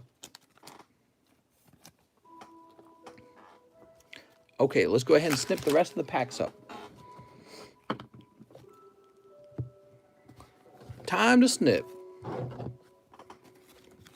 There's also a lot of smooth brains selling 10 raws because they want to participate in the hobby. We come in here to get Swifty. Get Swifty.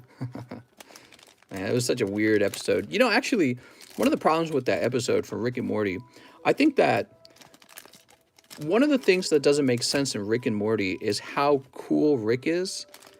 And I feel like it's kind of fantasy because, and of course, a lot of the things about the show are fantasy, but we like to see a believable character.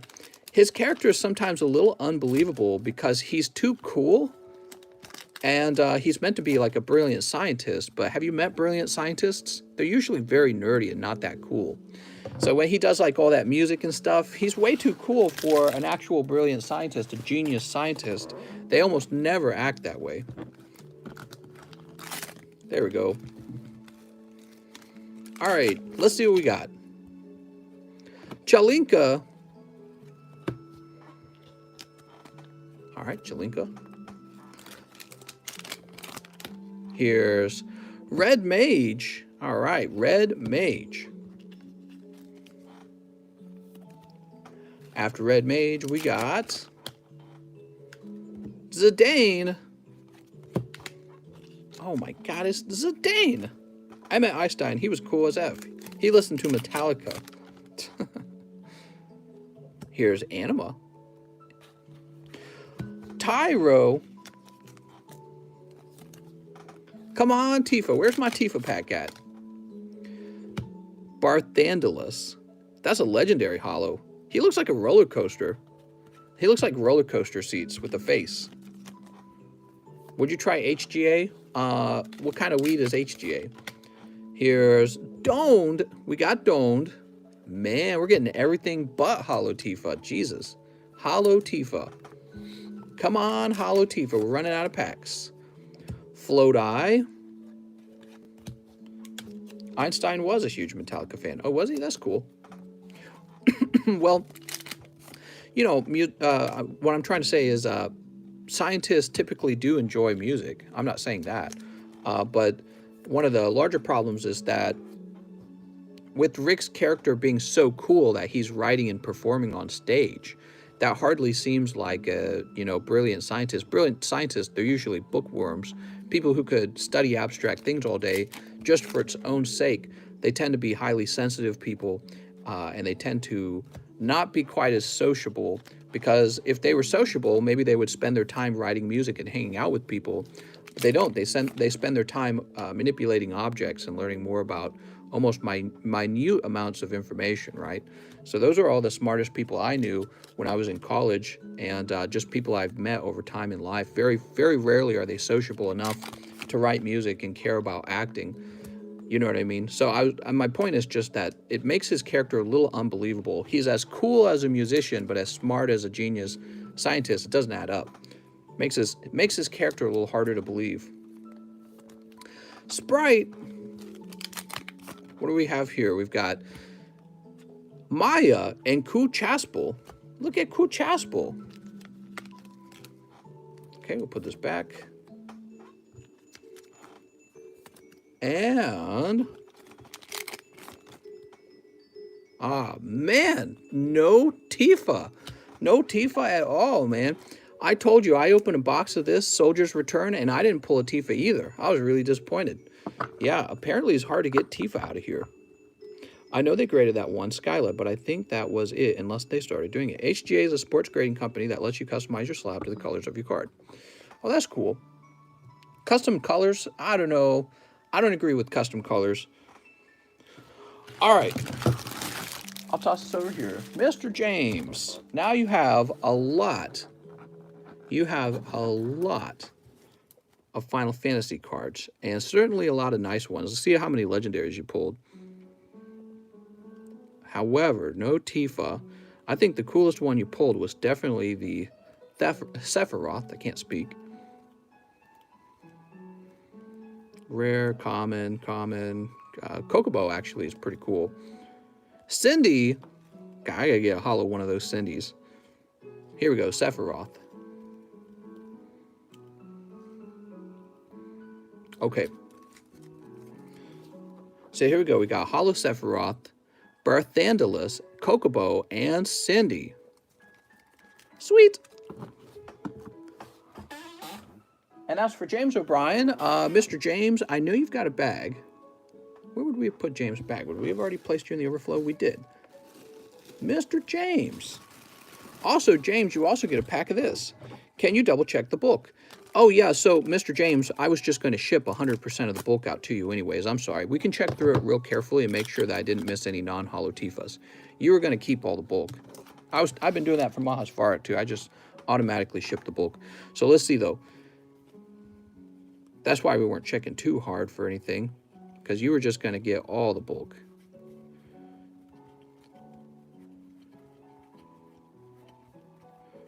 Laws, Pandemonium, Rude, Monk, Braska Laws, Anima. My eyes are a little bit used to looking for the Tifa card now. We pulled it a few times. Tell you what, I'll even put it in a little baggie to get us started here.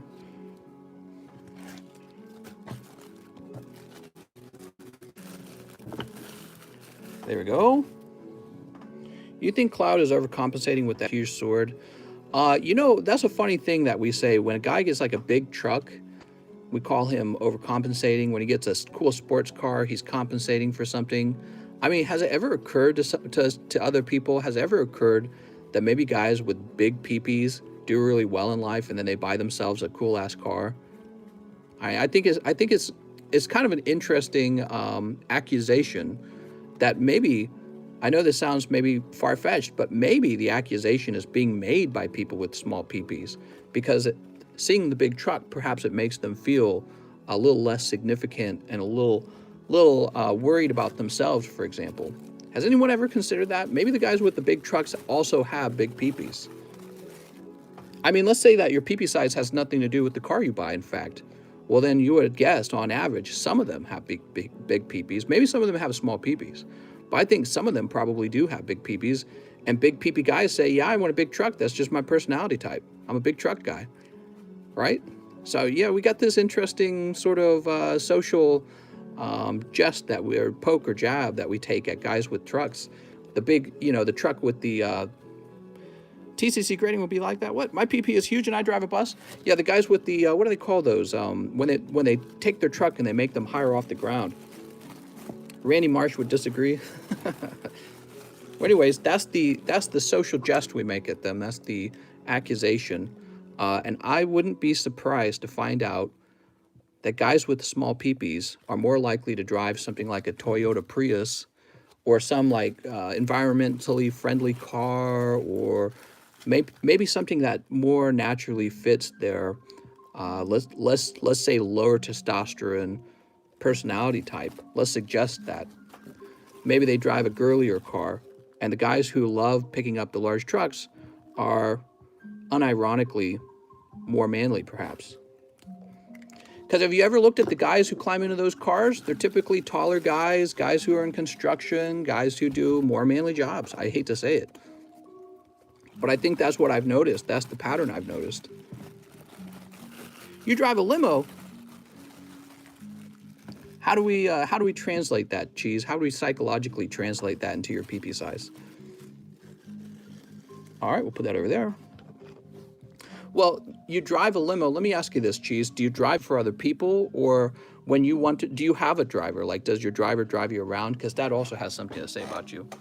You have a 4-incher and drive a big lifted truck, says Diego. Diego! Okay, let me get these bags off the table, and I'll be right back.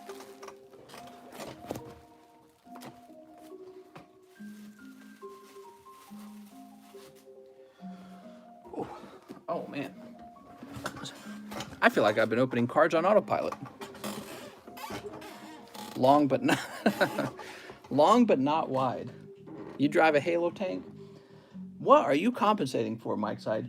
Cheese says 1 live custom booster. Here you go, Mr. Cheese. I hope you feel better soon, Mr. Cheese. Cheese, I'm not feeling too good tonight. This time, 2 holographic cards. I'm sorry, Cheese. Oh, but you also get a booster pack. So here, let me set those down. You drive a Hyundai Elantra. So this is a gift from Keith Craver. I almost called you Craven. Keith Craver to Cheese. Mister. Oh, you pick up an Articuno. How nice is that? Mr. Cheese. I'm going to start throwing these Japanese cards away. I drive a lifted truck because I take mine off-road. Oh, is that what they're called? They're called lifted trucks. I couldn't think of what to call them. Mr. Cheese. And you're going to be in the cheese box. Here we are. PSA's AI is going to find up to 70 unique characteristics to fingerprint the card, so if you try to resubmit it to get a better grade, it will automatically get the same grade. Oh, very interesting. You know, I thought really all you need is to take a holographic picture of the card. I see. So it's just photo matching. Just photo matching.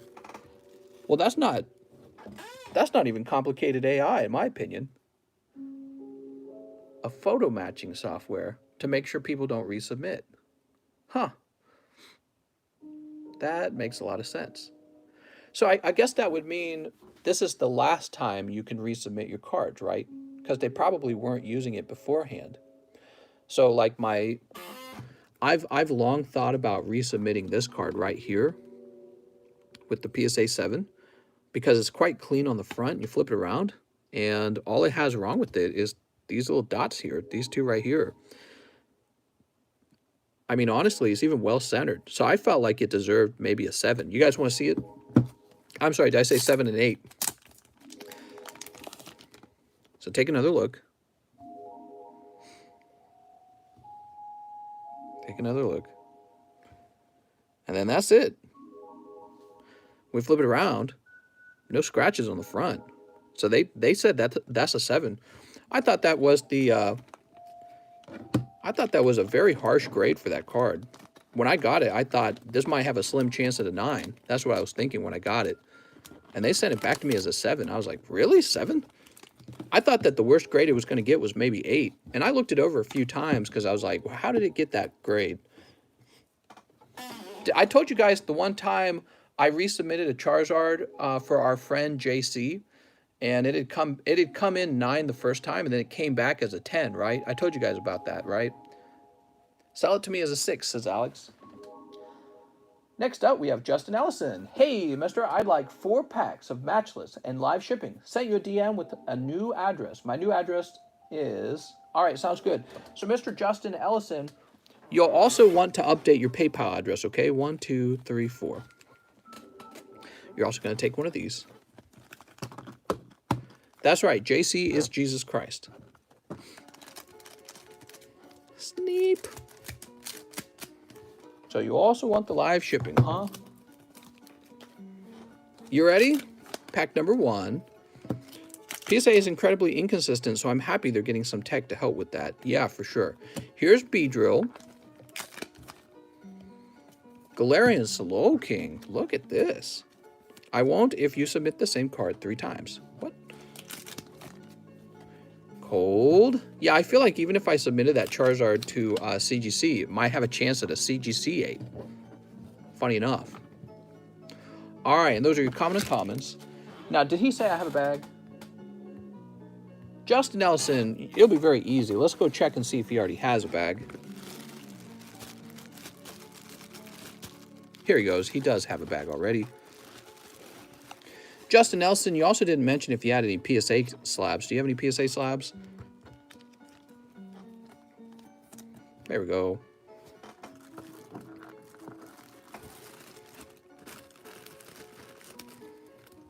We're going to have to make Mike's side make another music list soon. Maybe Zelda music. There we go. Pre-ordered Resident Evil. Mister, you can't go around pre-ordering that stuff. You're going to give the globalists all the power, mister. I'm just joking. Once PSA shut down, Mr. switched the boat to CGC real quick. Well, we were already submitting to... submitting cards to CGC. That's why I have CGC slabs right now. And I thought CGC was kind of cool. I thought it definitely offered a good value on submitting cards that had no chance at a PSA 10, because you would get like a CGC, let's say 9 or 8, and you would get it back sooner and you would grade it for less money. So I already saw CGC as a good value. But actually, I'm very fed up with the inconsistent grading that you get from PSA. And then what killed it for me was PSA's price changes. They have outrageously high prices, and I won't pay them. I just think that they're asking for too much at this point. So I'm all done submitting with PSA. And I'm not talking about like their cheapest rate. I'm talking about their upcharge rates. They upcharge you if you have a nice card in your collection and it's your card. You open the booster pack. You spent the money to open the booster pack, not PSA. It's your card. And they want to upcharge you outrageous amounts of money for it because they know you're probably going to pay it. And so I won't, though. And we'll have CGC grading, and eventually I'll have my own grading. And you pay more for like a grade that's more favorable, which I guess for the seller that's good. But if you're really, really, really into collecting, and it's not just about money for you, it should make you a little bit angry because it's not good. It's like when you look at GMA, and GMA gives you like a PSA 10 on a card that's really off-center. You're like, what are you doing, GMA? Come on, man. Right? So you care about the whole hobby, not just your own personal cards and how much you make from them. All right, let's see. Justin, I'm going to check for any cards, any PSA cards that need to be live shipped. Oh, man, I'm not feeling good, guys. I think that sandwich is getting me.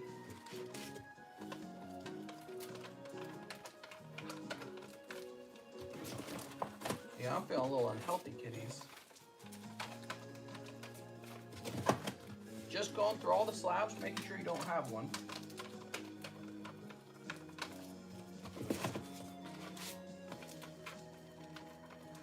All right, I didn't see one. Very good.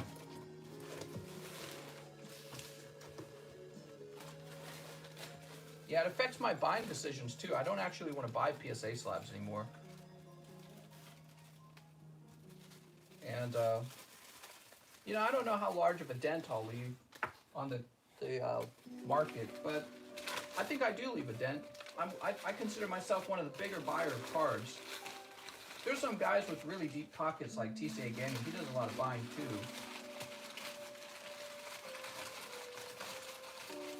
If he resubmitted his collection to CGC right now, he'd probably lose so much money. Probably lose crazy amounts of money.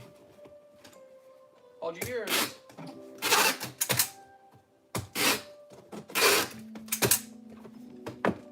Well, and that's because people accept PSA's crappier 10 And but that's my whole point, is I don't accept it anymore. All right. Eminem bought Taco Bell. Did he really? Let me look.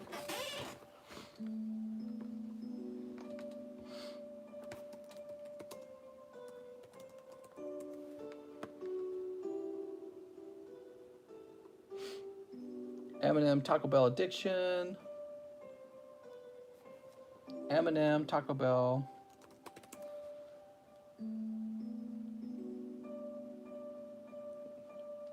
No, I don't see it. You're saying he bought the company? I didn't see it. All right, so we're done with Mr. Justin Ellison. Now we're on to Alex PSX, who says 1 Champions Pack. Let's see that 1 pack luck. You got it. Yeah, the 1 pack luck is always a temptation. Will I have Silver Lance and Jet Black? Eventually I will. However, they'll arrive probably a little bit later because of this whole move I'm making.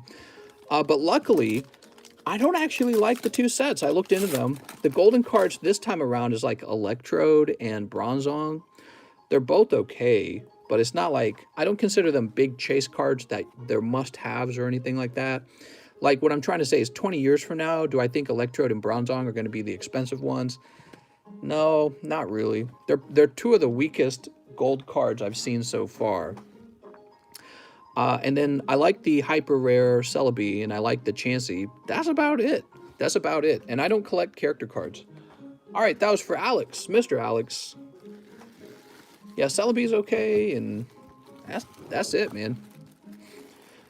He says, oh wait, free pack. Ah, yes, free pack. Sorry about that. Here you go, mister. Mister, we miss Kitty. Kitty's on the couch. She's sleeping.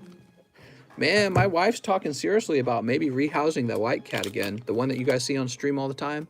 She just keeps puking, and we took her to like an in-store vet tech person at PetSmart, and they're like, all right, try this food, try that food, try this food. We tried a whole bunch of foods with her recently. She still pukes everywhere, just all the time. So we still haven't figured it out. She puked 3 times today. 3. She puked 3 times today. My wife was like, we might need to rehouse her or something, because I can't handle this. Neo reprint for 25th, and man, they need to confirm it already. How old is she? She's not that old. Do we brush her? She won't allow you to brush her. She will viciously attack you if you try to brush her. She will even attack me, and she likes me. She really doesn't like my wife. So she hisses and scratches my wife and chases her to bite her. And she attacks the other cat too. She's super territorial. And then she won't let you groom her. She only likes me. And, you know, the cat wasn't even for me. I don't need a cat. He says that's what it is. She's a long-haired cat. You're probably right. That's actually what I'm thinking too, is she probably just gets too many hairballs. So when she sheds, she's swallowing hair. Yeah, you're probably right. It's probably just too much hair for her. But she will not allow you to groom her even a little bit. She's very violent about grooming. So yeah, we continue to have problems with her, and if my wife decides to rehome her, I'm not going to protest. I'm going to let her do it. Samuel Zuniga says, hey, can I get 10 Vivid Voltage packs? You got it. Here goes, Mr. Samuel. We have a long-haired cat, and she pukes a lot, too, if we don't brush her. Oh, I see. 1, 2, 3, 4, 5, 6, 7, 8, 9, 10. Wow, that's a big order. Mr. Samuel, let's see what you get. Mr. Sam. Sam the man. Put Kitty in the live custom. All right, we're putting Kitty in the live custom. Hairballs. Yep. Will she let you pet her? I can pet her. My wife cannot even pet that cat. She will attack my wife if my wife tries to pet her. So my wife has to clean up her puke all the time, and then she just attacks my wife. And that's just kind of how we do the chores. My wife cleans up the cat stuff, and that's how we divvied up the chores. And so she pukes all the time, but my wife gets none of the enjoyment of petting her. Pretty bad, huh? There is medicine you can give a cat to help with hairballs. Won't solve the problem, but it could help. Take her to a cat groomer if you want to keep her. I think they can help you. I would get rid of the cat. I would get rid of the cat if I were you, says Charmander. Get her the Manscaped collection. The Lawnmower 2 is fire. I'd cry if my cat didn't let me pet her. I would take it super personally. Yeah, well, I mean, it's really tough because she's just really mean. Like, it's not kind of like, oh, she doesn't like me, I don't get to pet her. It's like she hisses and bites, and she bites pretty hard. You know, my wife, she'll attack my wife as my wife is walking by, and my wife will be bleeding on the heel of her foot because she bit her so hard or scratched her so hard. It's not like a, you know, it's not like one of those cat punches. You ever seen a cat smack another cat and they're just punching? No, she really tries to hurt her. And, you know, it's too much. My wife actually has to like walk backwards to make sure that the cat doesn't chase her down to bite her. She does the exact same thing to the other cat. So we got two cats. And the one cat is basically isolated in the bedroom because she doesn't want to come out and get attacked by the cat that hangs out with me. And so we don't know why she's so mean, but she just loves the heck out of me. She wants to spend all her time around me, and it just makes no sense to me why she's like that. I don't do anything. I'm not even nice to her. That's the crazy thing. I'm not even nice to her. She's like an abused girlfriend who never breaks up with her boyfriend. You know, for me, I'm not like big on cats or dogs, so I don't need to pet animals to feel good. I never have. We had a lot of kids growing up, or we had a lot of animals growing up, and to me, they were all just nuisances. You know, animals, they puke everywhere, they poop everywhere, they shed everywhere. So I'm not a big animal person, and she just can't get enough of me. She'll climb all over me so much that I gotta like set her down to give myself some space. And she won't hang out with my wife at all. My wife would love to groom her and pet her all day. That's what my wife would do. I know she would. But she just hates her. I don't know why. She just hates her. Really mean. All right, so that was for Samuel. Samuel Z. Samuel, you ended up pulling Ampharos and Ultra Rare Memory Capsule. You pulled that in 10 packs, which is about an appropriate number of pulls for 10 packs. In 10 packs, you would expect 2 hits. You got 2 hits here, but I think we'll get you a pity pile pull. There we go. Buyer Catnip. Yeah, the thing is with his pulls, Memory Capsule and Ampharos are definitely not the chase in this set, and they're pretty tough, actually. Some female cats only like guys. It's an actual thing. Really? All right, you pick up Lapras VMAX. Yeah, she only likes me, and she is very vicious to my wife. Mr. Samuel. Oh, you're right here. Haha. So she does all the puke cleaning and all the kitty litter scooping, and she's like, man, let's just rehome this cat. And I'm like, go for it. I don't care. I hate seeing her do all the work of cleaning up tons of cat puke. She cleans it like every other day. And then I don't have to do any of that work. And the cat treats me nicer than the cat treats my wife. Oh, wait. Did he get his matchless? Here we go. Let's get your matchless. What kind of cereal do I eat? I just eat whatever my wife gets. And my wife, she will typically get like a less sugary, something with less sugar in it. What do we got? Just cold that time. That was a pack that was gifted to you from Keith Craver. Next up, we have Zachary Hickman. Zachary Hickman says, hey, mister, I'll take 3 more Hidden Fates. You got it, Mr. Zachary. Well, Mr. Zachary, that was a smart move because the first pack was cold, which means that maybe these next 3 packs are hotter. You never know. You can actually get a cold 10. But, you know, you didn't get sniped, so that's good.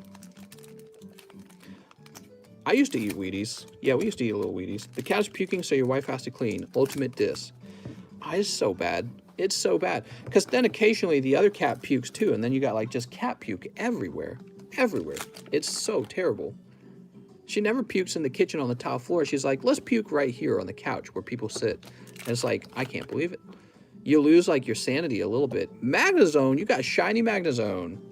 All right. Very nice. And last pack, you pull Raichu GX. All right, Raichu GX. Not the hottest tin. Didn't have Charizard in it. Now let's go ahead and test your Matchless Fighter pack. Maybe we can pull a full art Blaziken out. My dog pukes right on the carpet. What a weak 10. You know, it is a weak 10, but it's much better than a cold 10. You can get a 10 with no hits at all, not even a GX in it. And that's just a shaman. Okay. Pheromone collar. What? Pheromone collar. All right, Zachary Hickman. Right here, mister.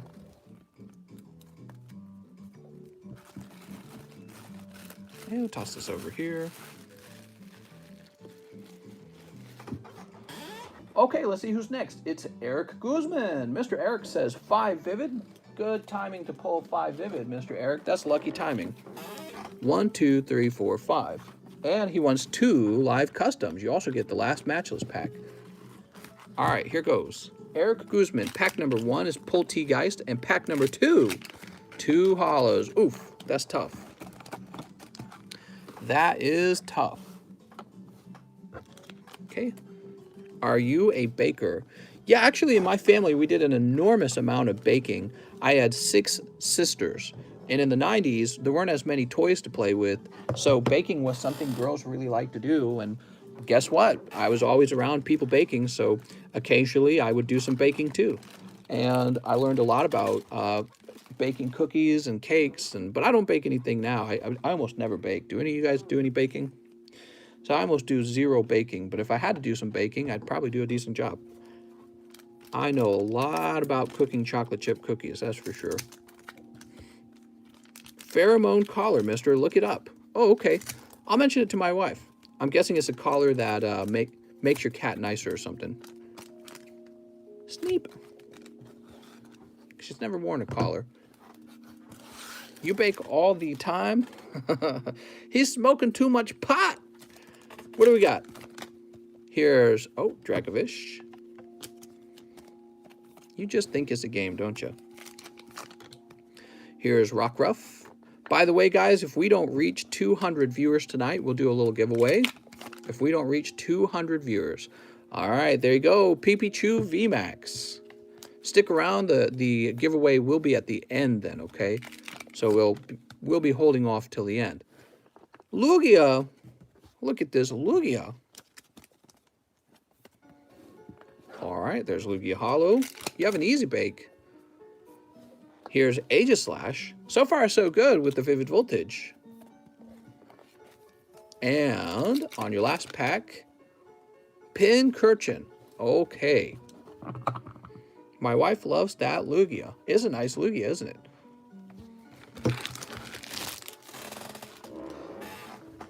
We'll go ahead and sleeve these.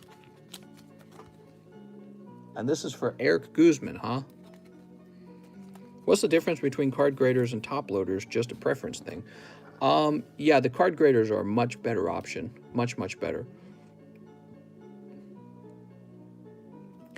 No secret rares pulled here. Darn. All right, Eric, let's find your bag. Let's see if you have a bag. Eric Guzman. Emily. Eric Shives, Emily, Evan, Emmanuel, Erky, Estuardo, Hero, Ephraim, Evan, Ethan, Eric. I hate being married, Law. If I ever get another divorce, it'll be my last. Oh, I'm sorry, man. You having some troubles? I hate being married. What you struggling with right now? You guys just fighting or something? My ex-wife left me for my uncle, as some of you guys know. For your uncle? Damn, that must be a sexy uncle. Did you punch him in the face? What kind of uncle steals a guy's... He steals his nephew's wife? Hell no, man. That's messed up. I would never do that to a nephew of mine. Women are expensive. Buy Pokemon cards. Buy Pokemon and cars, is what he said. Oh. Well, if you do that, you're going to end up attracting all the women over again. All right, Eric Guzman, I'm getting you a new bag. Just means you and your uncle had the same taste in women. I'll never divorce Pokemons again. It's Mr. Steal Yo Girl. That's right. Eric Guzman. How to avoid having your uncle steal your girlfriend in 3 easy steps. I'm a girl, and I have all the Pokemon, so I am unstoppable. We have to sign the prenup, Do Procod. Kunkel. Okay, hold on, let's focus. Mister, I was on the drugs and got sober, and she left for him because she still was using, and he had what she wanted. Oh, man, that sounds like a terrible situation that you actually got out of. So good for you. Your life is better now, right? She was still using it, and she wants to be with your uncle for drugs. That's, No, thanks. What were the drugs? Anything fun? I need a girl that loves anime and pokies. I know. That would make life so easy if she just liked everything you liked. All right, we're refreshing. Let's see if we got any new Pokies to open. Man, I can't believe I'm making it through tonight. I feel terrible right now. Not feeling too well. James O'Brien says 8 more Tifa packs. We already took care of that. And then Bradley Sheely says 1 spot in the large and 1 live custom. So the large is getting dangerously close. Oh! So close. So close. For Bradley Sheely, we're going to give you spot number 26. Take an ibuprofen. Actually, I already did right before we started because I knew I would need the ibuprofen to power through this one. I've had cards at PSA since August. Oh my God. So we've got you your large, and now he would like 1 live custom. Okay. Oh, let's see what this is. So that's a hit, and it is 2 large. Look at that. Mr. Bradley Sheely, your lucky day. You got 2 large for 20 bucks. Mr. Bradley, 27 and 28. You now have 3 spots in there. 1 in 10 odds, Bradley.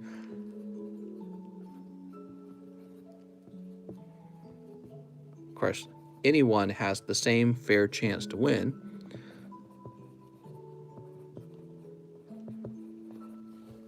There we go. 27, 28.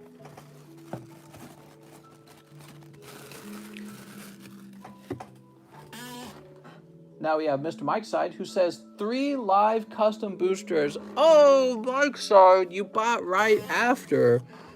Bad timing, Mike's side. Pack number 1, pack number 2, and pack number 3. Oh, oof. Poor Mike's side. Let's see if you ordered in the same minute. No, Bradley Sheely ordered 3 minutes ahead of you, so yeah, you guys weren't too close. It's always crazy when you guys order in the same minute and one guy posts a hot card. Yeah, you got oofed on, I'm afraid. I tell you what, let's see if you can pull anything out of the pity box. Brought to you by Nogala. Thank you, Nogala, for your Cramorant. Man, you must feel like a dodo right now. Okay, I'll do it one more time just for you. Just for Mike's side. You know Mike's side made the music tonight? Reverse Hollow Cocoonist. Not in the cards for you, Mr. Mike's side. Not this time. I'm sorry, man. Well, we'll have you make another list of music, and then you can make it all back. I was watching a guy play at the casino, and he put his whole life savings on red, and played the roulette table and won, and doubled his life savings in one move. But I thought to myself, man, what an ad for the casino! Not a way to live your life, because that would mean 50% of people lose everything they ever own. That's too risky for me. James O'Brien says 5 shiny star and live shipping. You got it, mister. 5 shiny star. Do I have one that's already open? All right. 1, 2, 3, 4, 5. Mike's side is the only side. Mike's side will make a playlist with sad songs now. I never gamble my Pokemons away. Yeah, it's always a gamble, actually. When you open a pack, you never know what you're going to pull. And then you never know if it's going to be in good condition either, right? So, like, will it actually grade 10? Weedle should be a weed. Here it goes. That's Inteleon. Sinistea. You got Sinistea. All right. Do you have any of the Pikachu VMAX promos? I don't know, do I? I only gamble someone else's Pokies. That's right. Me too. Here's Urshifu. Oh, shiny Decidueye. So far, so good. So far, so good. Pack number 3. That's a full art, but which full art? Is it going to be Careless? I feel like it was Careless. It's Combed Out Ice Trainer. All right. She's been hanging out with her boyfriend for a few hours, but nobody knows what they were up to. But I could take a guess. Okay, pack number 4. Zamazenta. Here's Dragapult. What? Who? It's the Combed Out Ice Trainer. Hanging out with their boyfriend. And very last pack, we have Rillaboom. Lapras. All right. So 2 shinies and a full art. Very nice. It's about right. Wow, these are hot packs. They not bad. They're not bad. Because even on the cold packs, your cold packs are Lapras and Dragapult, and that's certainly better than like Dubwool, Indeedee, right? Can you show us that smile on the trainer, please? This is what a girl looks like after she's had a good time in bed. Basically, she's very happy. See the smile? How acute the smile is? And acute, I mean like sharp. And then at the same time, see the tiredness in her eyes? That's the look that you're trying to accomplish as a successful man in bed. That is the correct look. Combed out ice trainer. How many winners in the large? Just one winner, but there'll be a few other, cool prizes. He says, thank you, mister. That is the look you're hoping to accomplish in your partner. Never seen that, says, mister, you can pick the best card from my bag for the binder. Oh, okay, let's see. The best card, huh? All right, time to scare you. Going into the binder. I like Cloud. Well, let's not take a Final Fantasy card because it's a Pokemon card binder. So we're going to look for Pokemons. There's a full art shiny Dragapult. Now that would be high on the list, except in English you can pull that card from a promo collection, unfortunately. How much is that shining Charizard? I think it's like 20,000, maybe a little more. All right, the Charizard has to be a contender. And then over here we've got, I'll have to say Charizard. Are you sure, Mr. James? You could wait and see if there's a different card you would submit. If I was going to submit a card from your bag today, it would be Charizard EX. So I would put in your most valuable card would end up going in. But you could actually wait and place a more valuable card in if you feel like doing that. I can swap them. He says, okay, Charizard it is. So we'll say James O'Brien. And let me flip this over. The day was committed 4/26/21. There we go. All right. Very nice, mister. It's Charizard. Have you guys seen the signature folder? Who hasn't seen the signature folder?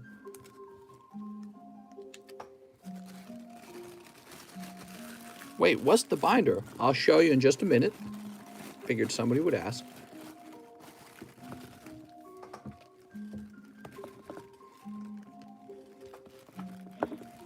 You don't sign the actual card, just the penny sleeve. Precisely, so it just goes onto the penny sleeve. We wouldn't want to ruin the integrity of the card. That's no fun. Okay, flip this over. Guess you could. Actually, if I wanted to ruin the card by writing on it, what I would prefer in that case is for you to write on it with your own handwriting. This is just my handwriting. So, if you ever sign the card itself with your own handwriting, I would consider that too. All right, so I'm going to show off in a minute here, I'm going to show off the binder. Let me go place these to the side.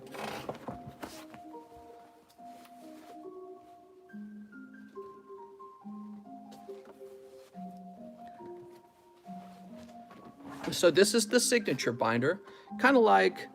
It's kind of like checking into a special event, like a wedding or whatever. You can write your name down and then everyone remembers who's been there. And you can make a donation to this. And the rule is, anytime you donate a card to this folder, you can only have one card donated, and it has to be of enough value that I'll actually place it. And these cards will never be sold. They'll never be sold. So these are forever in the binder.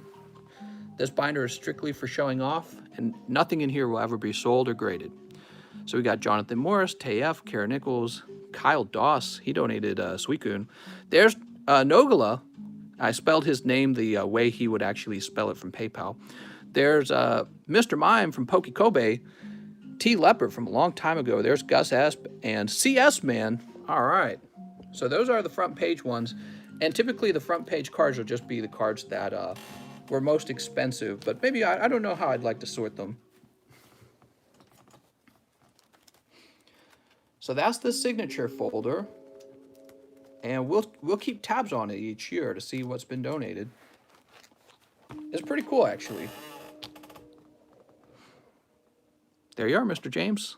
James O'Brien. There's Ryan Oma, God King Lunar, Kyle Johnson. Follow Chalk, Kyle Johnson again. So Kyle Johnson submitted twice. Egg, Elliot James, Juan Garcia. Eggs from back when we had nicknames, huh? Yeah, we got some nickname cards. All right, let me go put this away. He says, super cool. Thanks, mister. Yeah, absolutely. I can't wait for it to be full of, like, I can't wait for it to get old. I think that's what I mean to say. I can't wait for it to be old. You guys want to see Kitty? I'll show you Kitty since I'm standing.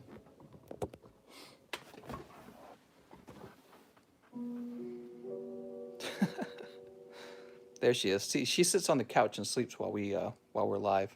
She doesn't always. She usually hangs out here, but sometimes she wants to sleep. Oof. Emily Paris says, I love her. All right, Emily Paris, I'm sending you the cat. Problem solved. Rehousing Kitty. Can I donate a card then? Yes, that's possible, but if it's not a valuable card, we'll actually reject it because we don't want people just donating like a dollar card, basically. Okay, let's see what's next. Luke Zimmerman. Luke says, I just made my girl VMAX. Oh my God. And she told me to order 1 live custom and 1 matchless fighter. All right, you got it. Luke Zimmerman. He just gave his girls the combed out eyes. Let's go ahead and grab a live custom booster. Oops.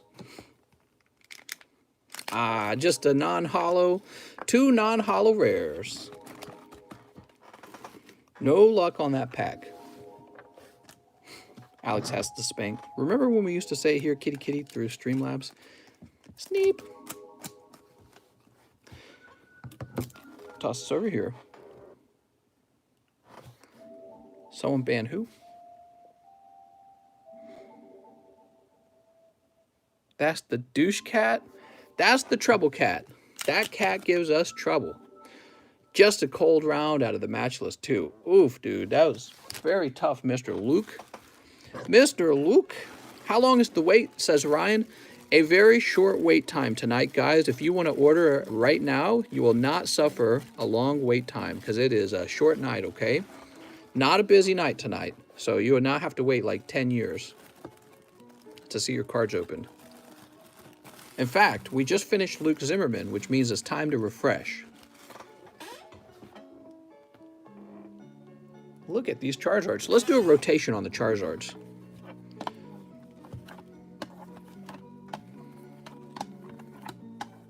All right, we'll leave it on Burning Shadows Charizard. Here's a Shadowless Charizard, and we'll rotate this one out to no rarity symbol Charizard. Really enjoy this one.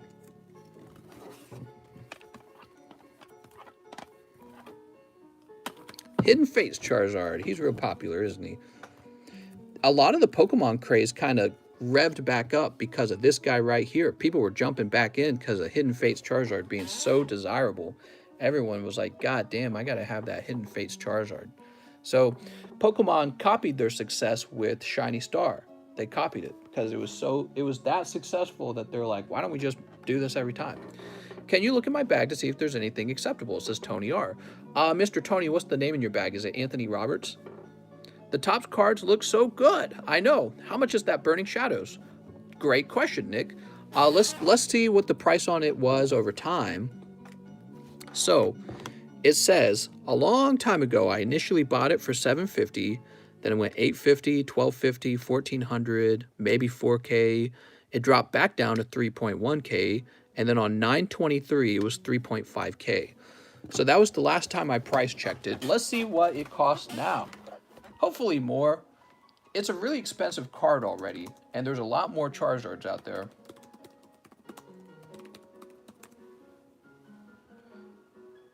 All right, we'll choose buy it now. I'm going to go after the cheapest buy it now price. And it looks like the cheapest buy it now is 4,000. Let me just make sure. Yep, the cheapest one's $4,000. And it's not very well centered at all. Excuse me, I got the hiccups. It goes 4,000 and then it jumps all the way up to 5,000 after that one sells. Very interesting. Now we'll go ahead and update this. So we're in April of the next year. We're going to say 4K, and this was taken on 4/21. This is 9/23/20. I wasn't really explaining that back then. I got rid of the, there we go. So it's gone from 750 to 4,000 roughly. That's not bad, huh? That is not bad. And, you know, in order for these cards to become expensive, the only way for them to get really expensive is for everyone to hold theirs. So you have to buy it and hold it. That's what causes it to get real pricey. You can see it's pretty good at 4,000. And I feel confident that I could sell it at 4,000. Actually, I sold one not too long ago. I had 2 of these. You know the way I sold it? I didn't sell it for cash. I sold it for a trade. He had a bunch of slabs, and he just said, let me add up a bunch of slabs. And so he traded me a bunch of slabs for a PSA 10 Burning Shadows Charizard. And you know, I thought that was a really interesting way to obtain a very expensive card, was just to trade up a lot of your junk slabs for one big expensive slab. And I can do that for you guys. If you guys ever want to try that, just keep in mind, I'm not looking to break even in the trade, because if I'm just breaking even on a trade like that, then what you've really done is you've just hired me to sell all your cards for you for free, basically. Whereas these guys are very easy stores of value, and I mean, I feel like they're easier to sell off. Like if I created a large for this guy, people would be buying the large all day. So anyways, yeah, if you're looking to trade a bunch of junk cards for a nice Charizard, you can always reach out to me about that, and we can discuss it at least. And if it seems to be a nice trade, I'll actually consider it. And then after the trade, it'll be my job to sell off all of those slabs for you, which I think I can get that done. They're not all junk. I just say junk slab to refer to like a slab that's not as desirable as one Charizard, right? All right, let's see. Next up, we have Rob Ryan, who says 2 rigs, no bag. I think he means 2 live packs, 2 live customs. So, Mr. Rob Ryan, he says he has no bag and he'd like 2 live custom boosters. Good luck. Good luck to Rob Ryan. Opening 2 cannon. That's a cold pack. And, oh, Mr. Rob, what'd you get? PSA 10, 232. It's got the little lines around it. That means you did very good, actually. So whenever you see those lines, it means you got a pricey one. It means you got something that was kind of pricey. 232, huh? Let's see what that is. Oh, cool. Oh, I was going to throw these away. You mind if I just reclaim these? These are just 2. I'll put them in a bag for you. Oops. I don't really consider them valuable, sadly. I know I put them into the custom booster packs, but no, this is yours. This is yours. So we're creating a bag for Rob Ryan. Here you go, Mr. Rob. And so you're on the table as well. And if you ever don't want them, just let me know and I'll just dump them. I almost threw them away. My hand was instinctively going for the trash can there. Here goes. We'll get your name on the slab. Now remember, Rob Ryan, to get these shipped, you have to request shipping. So that's either live shipping. You can pay for live shipping to have it shipped immediately. Or you get in line for free shipping in the Please Ship channel in our Discord. I always do request shipping. I let bags get a little older because I've found that typically if you give the bag a few days, somebody will make another repeat purchase, and then all of a sudden you've saved like $5 on shipping with combined shipping. And you pull Dark Dawn Fan from Neo Destiny. So that's PSA 10 Dark Dawn Fan. How cool is that, mister?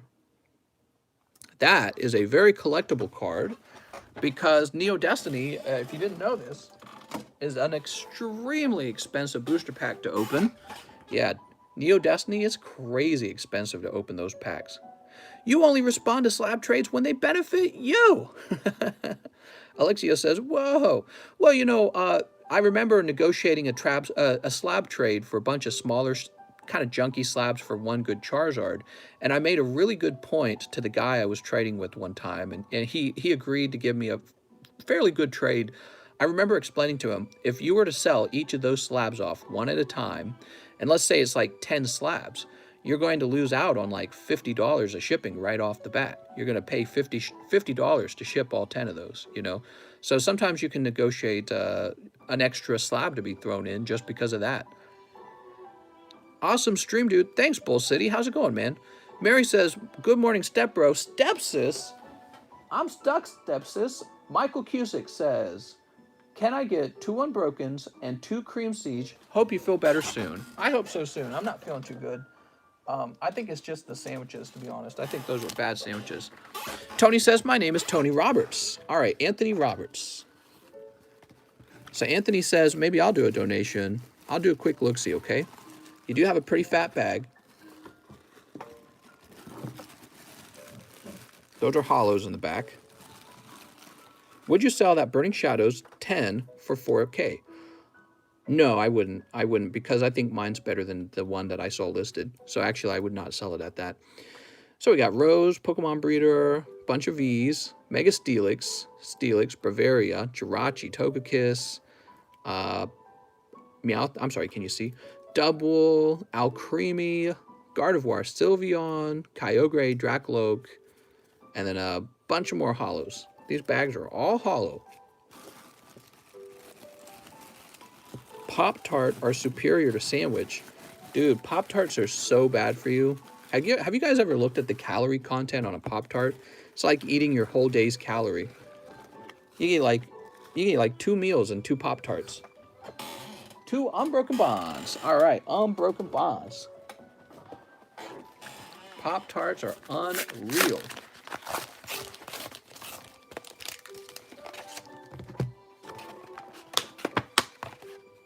Yeah, I definitely have a stomach ache, so it's definitely got to be those sandwiches. Mister, you drink energy drinks, so shush! All right, here's the Unbroken Bonds. And I'm going to place this up top now. Here it goes. Good luck to Mr. Michael Cusick. Kitty, what are you doing? She hears me tearing stuff apart. She gets so excited. He said Cream Siege. Yep, Steam Siege. Now you're hungry. Mister, I'm hungry. Hungry for food that doesn't make me feel ill. Place it over there. Are you ready? I don't think you're ready. Good luck to Michael Cusick. He pulls, ooh, Talonflame Break. Very cool. Toast your Pop-Tart and spread a little butter on it. Oh my God, are you kidding? You take your Pop-Tart that is already a monstrosity of calories and you add butter to it, huh? I couldn't handle that, man. I already feel like I'm eating, how do I describe, like a super candy bar? It's like Oreos. It's one of those foods you can eat like a bite or two of, and then you feel like you're gonna faint from sugar overdose. Here's Pyokumaku. What's my favorite card ever? Oh, nice, mister. You pick up Full Art Venomoth. Not bad. I'd have to say, for only picking up 2 packs from each set, you actually pull a hit from each set. So you get the Talonflame, and then you get the Full Art Venomoth as well. That's not bad. Krispy Kreme Donut Burger. Is Pop-Tart a good dessert after pizza? I would call Pop-Tarts a good dessert. After pizza, though, you know, I never have dessert after pizza. Dessert after pizza, it sounds like I can hardly manage the pizza itself. Pizza's already so dense. I feel like I've already eaten dessert when I have pizza. Dessert after pizza. I think the most I could eat after pizza is maybe a very small amount of ice cream. Just something simple, you know what I mean? So this is for Mr. Michael. Michael. Toaster strudels are better than Pop-Tarts. I full-heartedly agree with that. I would strongly recommend having those wild berry not Pop-Tarts, toaster strudels with the little icing on top. But you know, there's the s'more Pop-Tarts. I don't know if you've tried that. The s'more Pop-Tarts is pretty good too. Man, they're all drugs, basically. They're so freaking delicious. It's crazy. Dessert after pizza is one more slice of pizza. Exactly. That's exactly how it feels. I think that's what I was trying to say, too, right? Started eating fruit. Yummy. Yeah, fruit's pretty good for you, huh? You guys shouldn't eat any of these things we're talking about. Should I get a blueberry Pop-Tart tattoo with a bite out of it? What? Okay, after Michael, we have Keith Craver with a very large order. He says he wants one Primal Clash. One Primal Clash. See if I can locate a Primal Clash. Here's a Roaring Sky. Did you ask for a Roaring Sky? Yeah, one Roaring Sky. So let me get this Roaring Sky.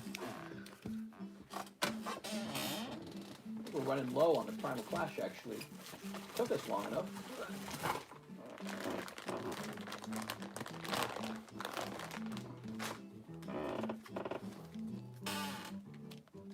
Give me a second here. All right, there we go. Primal Clash, Roaring Skies, Fates Collide.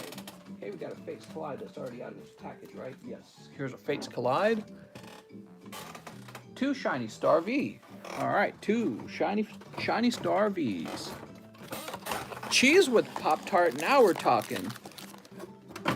I don't know how you guys eat your Pop-Tarts, but I heat it up and pour a little cheese on it.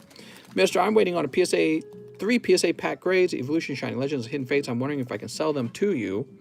I accept PayPal. I'm in debt. Pokey Nasty, you can contact me on Discord and discuss that.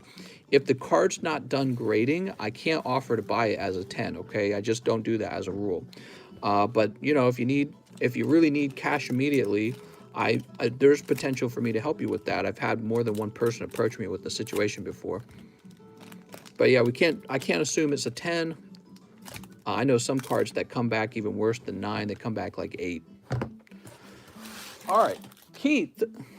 Sorry, people, but Snorlax bought out all my Mary bathwater already. Come on, Snorlax, you got to sell some to us. So Keith with is it Siliconda? I think it's Siliconda. All right, shiny Siliconda. You guys ever watch like craft cheesemakers? It's a pretty cool thing to watch online. There was a channel, it was like an Australian dude, and he makes cheese as a hobby, and he's pretty good at it. He was making like moldy blue cheeses and stuff like that. I used to watch the heck out of that. I'm like, one day I'm gonna make cheese. Okay, here's the Ditto. I think he scalped my Mary bathwater to resell. I knew it! We got a reverse holo Hawlucha, but even better, you've got this holographic Dragonite. All right, take a look at that. So that's a hit. This is Fates Collide. Just Jigglypuff. Oh, actually, I shouldn't say just Jigglypuff. Jigglypuff reverse holo is definitely decent. People love Jigglypuff. She's very popular. And then this is Primal Clash. No luck on the Primal Clash. Just Combuskin, and then you've got this Gorebyss, but it's not a holo Gorebyss. Let's go ahead and grab this over here. All right, and overall, not bad. Yeah, overall, not bad. They have even a second run of Vivid Voltage. They are so far behind that if a reprint for Cosmic were to come, it would be like in a year, and there isn't any meta cards in it. Yeah, interesting. I think they will continue to reprint cards, though, because, you know, they reprinted Ultra Prism, and they reprinted Team Up, and they reprinted Unbroken Bonds way after those sets came out. So the ability for them to reprint something like Cosmic is definitely possible. But you know, if they do, this is the thing. I've been watching reprints for a while. When a reprint comes out, you know, the price of a box will go down slightly. But that's the thing. It doesn't actually go down as much as you would think.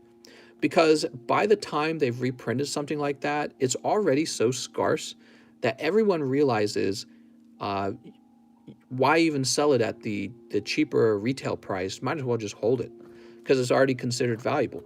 So it's just a few guys will bring the price down by selling them at a lower price, and it won't even last. People just buy it all up because they perceive it as already expensive, right? So in order to bring the price down on something like Vivid at this point, they would have to print so much Vivid that you could no longer do price controls on the market.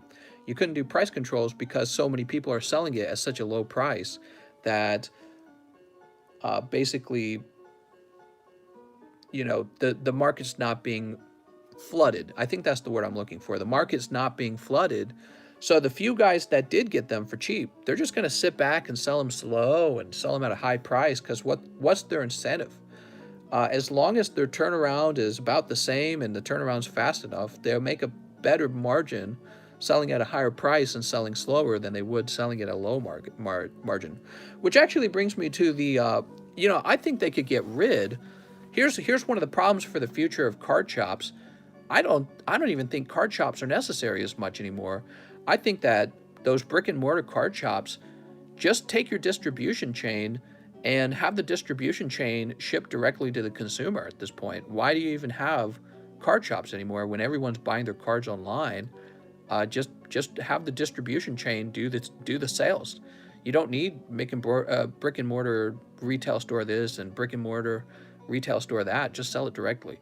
So to me, it's a very curious thing that distribution chains aren't already doing that. They could cut the middleman out, and maybe they feel like the middleman is necessary. It's 2021, and coronavirus happened and proved that retail stores are kind of antiquated. I'd call them antiquated. People really like to shop online, so you just need a warehouse to sell things online. See what I'm saying? So these brick and mortar stores, we're just like defending them for no reason. All right, so all this was for you, Mr. Keith Craver. And let's go ahead and grab your bag. Mr. Keith. Wow, nice pulse today for you, Mr. Keith. Of course I smile. I didn't shower for 14 years. What the didn't shower for 14 years. Next up, we've got Lee Montoya, who says, one large custom booster. Mr. Lee. Lee! All right, Lee Montoya. 29. Lee Montoya. Oops, Toya. Brick and mortars get first dibs on cards before the online sellers, which is kind of crazy. Yeah, it's almost like, hey, I exist. I'm a brick and mortar store. Go ahead and send that to me so I can make a profit. What? Why? You're just like picking winners, basically. That's the way I see it. It's like they're almost not even necessary, first of all. Because like I said, it's coronavirus, it's COVID. Everyone's doing everything remote. People are shopping online more than ever. And you're just, here, have this for cheap so you can, I don't know, turn a big profit on it or something.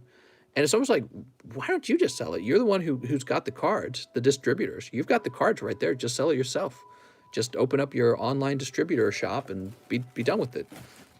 I don't know. It's kind of a weird thing. Butter says, once you dabble more with distribution, you'll see how necessary brick and mortars are for getting stuff from distribution. If you aren't brick and mortar, you're going to get drip fed. Once you see, hold on. Let me see if I can understand. You will see how necessary brick and mortars are for getting stuff from distributors. Oh, I see what you're saying. I see what you're saying. Yeah, well, I'm moving out to Lake of the Ozarks, and I was talking to my wife about maybe getting a brick and mortar store going out there, because there's probably going to be some really cheap, middle of nowhere dumpo shop, and I can just put a sign up and say, I'm in business. Here it is. I got a brick and mortar store. And just physically having that store might be all I need to be able to request allocation. I don't even know how helpful it'll be. I doubt they'll send me much, if they send me much of anything, because I haven't proven myself to them, and we would have just started business. I don't think I'd give very much. So, and it's already so much strain to get cards amongst the large distributors or the large stores as it is. Walmart's constantly sold out. Target sold out. So why would they stock my shelves when you got Walmart and Target? Our store is opening in the next month. Oh man, congratulations, Mr. Butter. Tate says, crazy how you're selling Shining Fates. Yeah, ETBs are sitting at stores here. Go get some ETBs, man. Bull City says, business tax insurance in the U.S. is large for a small business owner. Where are they sitting? Yeah, where are they sitting? Send me over. In Australia, there's so much stuff sitting. Really? That's interesting. The Walmart where I live, I have never seen Pokemon cards on the shelves again. Not a single day. I've just never seen them again. They're gone. Always. 100% gone. And I don't live in like a big city or anything. I live in a suburbia. There, no Shining Fates, nothing. Not even like the stupid promo stuff, which typically in the past people would leave all the overpriced promo stuff. Not even the promo stuff is all 100% gone. Butter says, just to give you an idea, brick and mortars have access to reprints and restocks an entire week before it goes to the online retailers and breaker accounts. Oh, very interesting. Where in Australia are you? Because I haven't seen any shiny fates at all.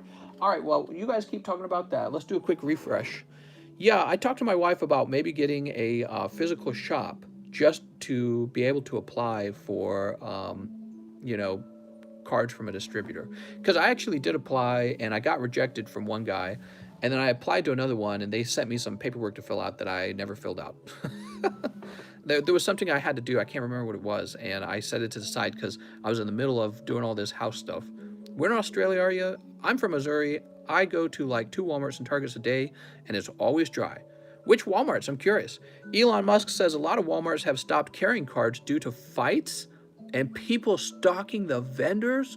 Bro, that's crazy. Goblin says, I used to walk into Target and buy all the Hidden Face tins. No one cared about them. I would open them all. It was amazing. Butter says, that's the biggest reason we decided to just get a physical store, because without it, there's no chance of getting stuff. Whoa, very interesting. Very interesting. Okay. My store didn't even restock this week, says Benjamin. Think you needed a tax stamp or something like that. Yeah, it was some kind of tax paperwork. I thought I had filled in all the paperwork that there was to fill in because I got a tax ID, but apparently that's not enough. I posted one on Discord and show and tell. You'll find it if you scroll up. But you know, even back then, when they gave me that paperwork and they're like, well, you don't have this paperwork done, so here's a link to it. Even back then, they were already telling me that I basically wasn't going to get any Pokemon cards. They said, you can apply, but we have all of the Pokemon cards are already accounted for. You're just not going to get any. So I was like, all right. Elon Musk said, yes, there have been several vendors that had GPS trackers thrown under their cars. I heard about that. It's so wild. Targets by me, you can only buy on Friday mornings. Distributors have said brick and mortars are their main priority. Basically, they want people who are here for the long haul and not people who are just jumping in to make a quick buck. Yeah, that makes sense. When you live in California, you don't know what Pokemon cards is because you can't find them. Let's see who still wants to open some cards. We're getting closer to the end. People hide the packs and tins behind the display too. Check behind all displays, says Larva. You're right, man. My local vendor had to file restraining orders on a guy following her around. Wow, that is so freaking wild. Filing restraining orders because people are insane. Alex says, damn. All right, let's see. Anthony Roberts says, hey, mister, 1 Hidden Fates, and just pick any card for the binder if it meets your standard. Thanks. All right, let's see what you get out of your Hidden Fates. We're going to have to open up a fresh Hidden Fates. 1 Hidden Fates. Maybe we will become your supplier in the future, mister. Hey, you know, you can reach out to me because that's exactly what I look for, actually, is I look for people who I can talk directly to, because the truth is, guys who sell and buy on eBay, they have to charge more on eBay because they have to pay that stupid eBay fee. So it's always more expensive on eBay.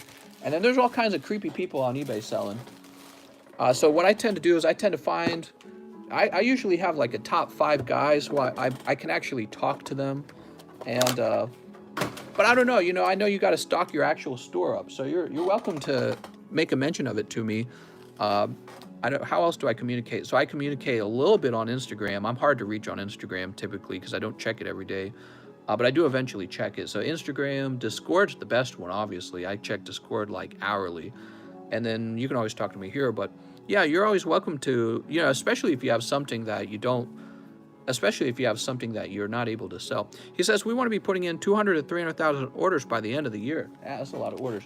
I wonder if all the extra competition, you know, I feel like the number of actual brick and mortar stores won't affect the price too much. The real problem is just that they need to print more cards, basically. Like maybe having more brick and mortar stores will slow down some of the price controls. Like I'm betting some card store owners are getting exceedingly rich off of what's going on with the lack of product. But the deeper problem is just that there's not enough.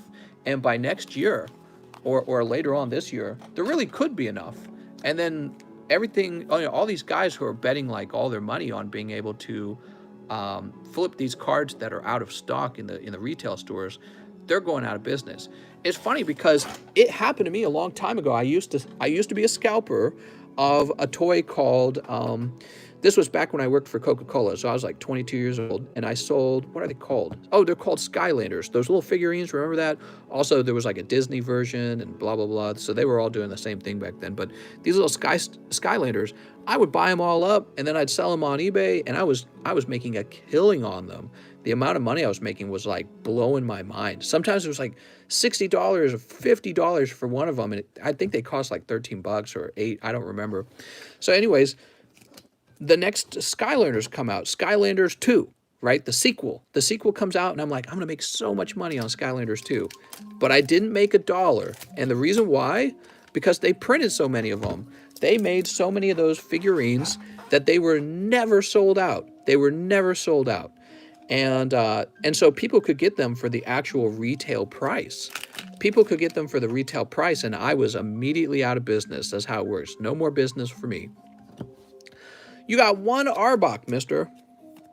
So I never forgot that. And of course, I didn't stop. The truth is, I didn't really go out of business. Skylanders was like this anomaly that made me a ton of money back then. But back then, I was really selling mostly graphic t-shirts was the main thing I sold. I just caught on to Skylanders, and it became the most lucrative thing. But yeah, so primarily my money was made from graphic t-shirts. And so after Skylanders kind of died down, I was still making money, just I was never making as much, you know what I mean? Because Skylanders was insane. And I kind of view Pokemon the same way. I think for some people, Pokemon for now has been making them crazy amounts of money. And what do you guys think? Steelix or Jirachi? How creamy. We're going to take the Steelix, okay, mister? I really like your Steelix. And the Steelix is from Steam Siege, and I don't think Steam Siege gets enough love at all. So Mr. Anthony Roberts, I'll sign that off and place it into the signature book. I bought one of your handmade socks. I still have it. I made handmade hats. Did you know that, Mary? I have hats that I handmade. They're Minecraft hats.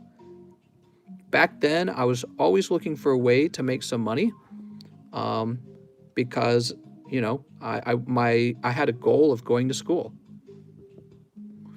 I had a goal that I could go to school. And in order to go to school, I was going to have enough money to quit my job and still support myself. Mister, do you recommend going into debt for Pokemon investing?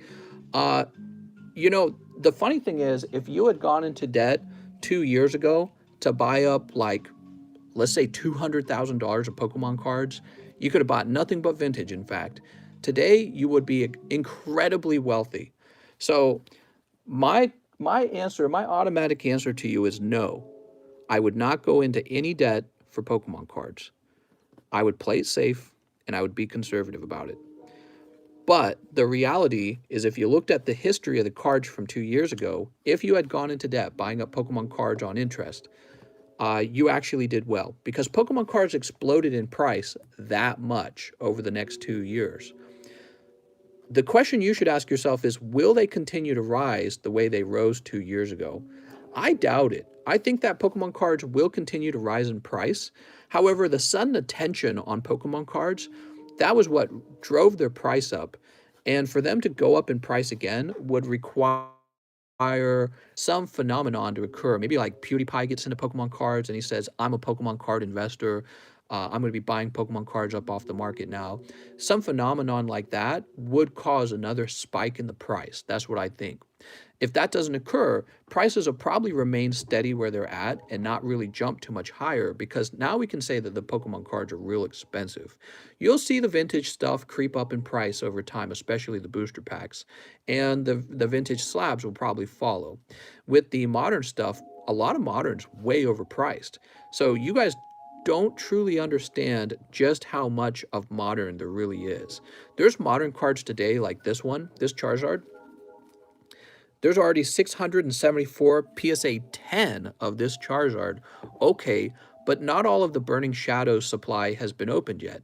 20 years from now, way more Burning Shadows will have been opened, the remaining supply, and there's plenty of people who never graded their Charizard either, so they just have it sitting in a binder, and one day that'll be sent off to grade. So one day we'll know the final count on this Charizard, and it'll be an enormous number. So the modern's in high supply, the vintage is not. But the vintage is so expensive that it's unreasonably expensive at this point. It's at a point where people are making a big financial choice to get into vintage. Oh, you want to buy this booster pack? I'll sell it to you for 700. And then you're like, 700? Jesus Christ, it's like a house payment. So it's hard to get into vintage because it's already that expensive. And so, yeah, vintage will trickle upwards slowly, and it just will. But would I go into debt for it? Well, that's a tricky question now, because you're going to pay interest on your debt. So the cards have to go up in price faster than your interest for that to be worth it. All right. And I would consider that today a very risky move, because and even back then I would have called it risky and I would have been wrong. But today I would definitely call that risky, because we already had the Logan Paul phenomenon already occurred. Hidden Fates occurred. Everyone got used to Pokemon cards again. They got excited for it again. And I think it's in a really great spot. Think of it like this. Bitcoin already went through a huge spike, right? So Bitcoin spiked upwards, and now it's kind of zigzagging a little bit. You see Bitcoin climbing a little bit more, but it's kind of zigzagging. And the question is, will it go through another jump? Maybe. Or maybe it'll just zigzag for a while. Maybe it'll zigzag real slowly up to the top like this. Maybe it'll zigzag up. Or even, you could see this. It could zigzag up and then zigzag back down. That's actually possible. And a lot of people don't understand that. This is what you would call the peak right here. The thing I just circled, that would be called the peak. And when it comes to investing, a peak exists for everything. And so with some stocks that you buy, they peak and then they just traject downward for a long time.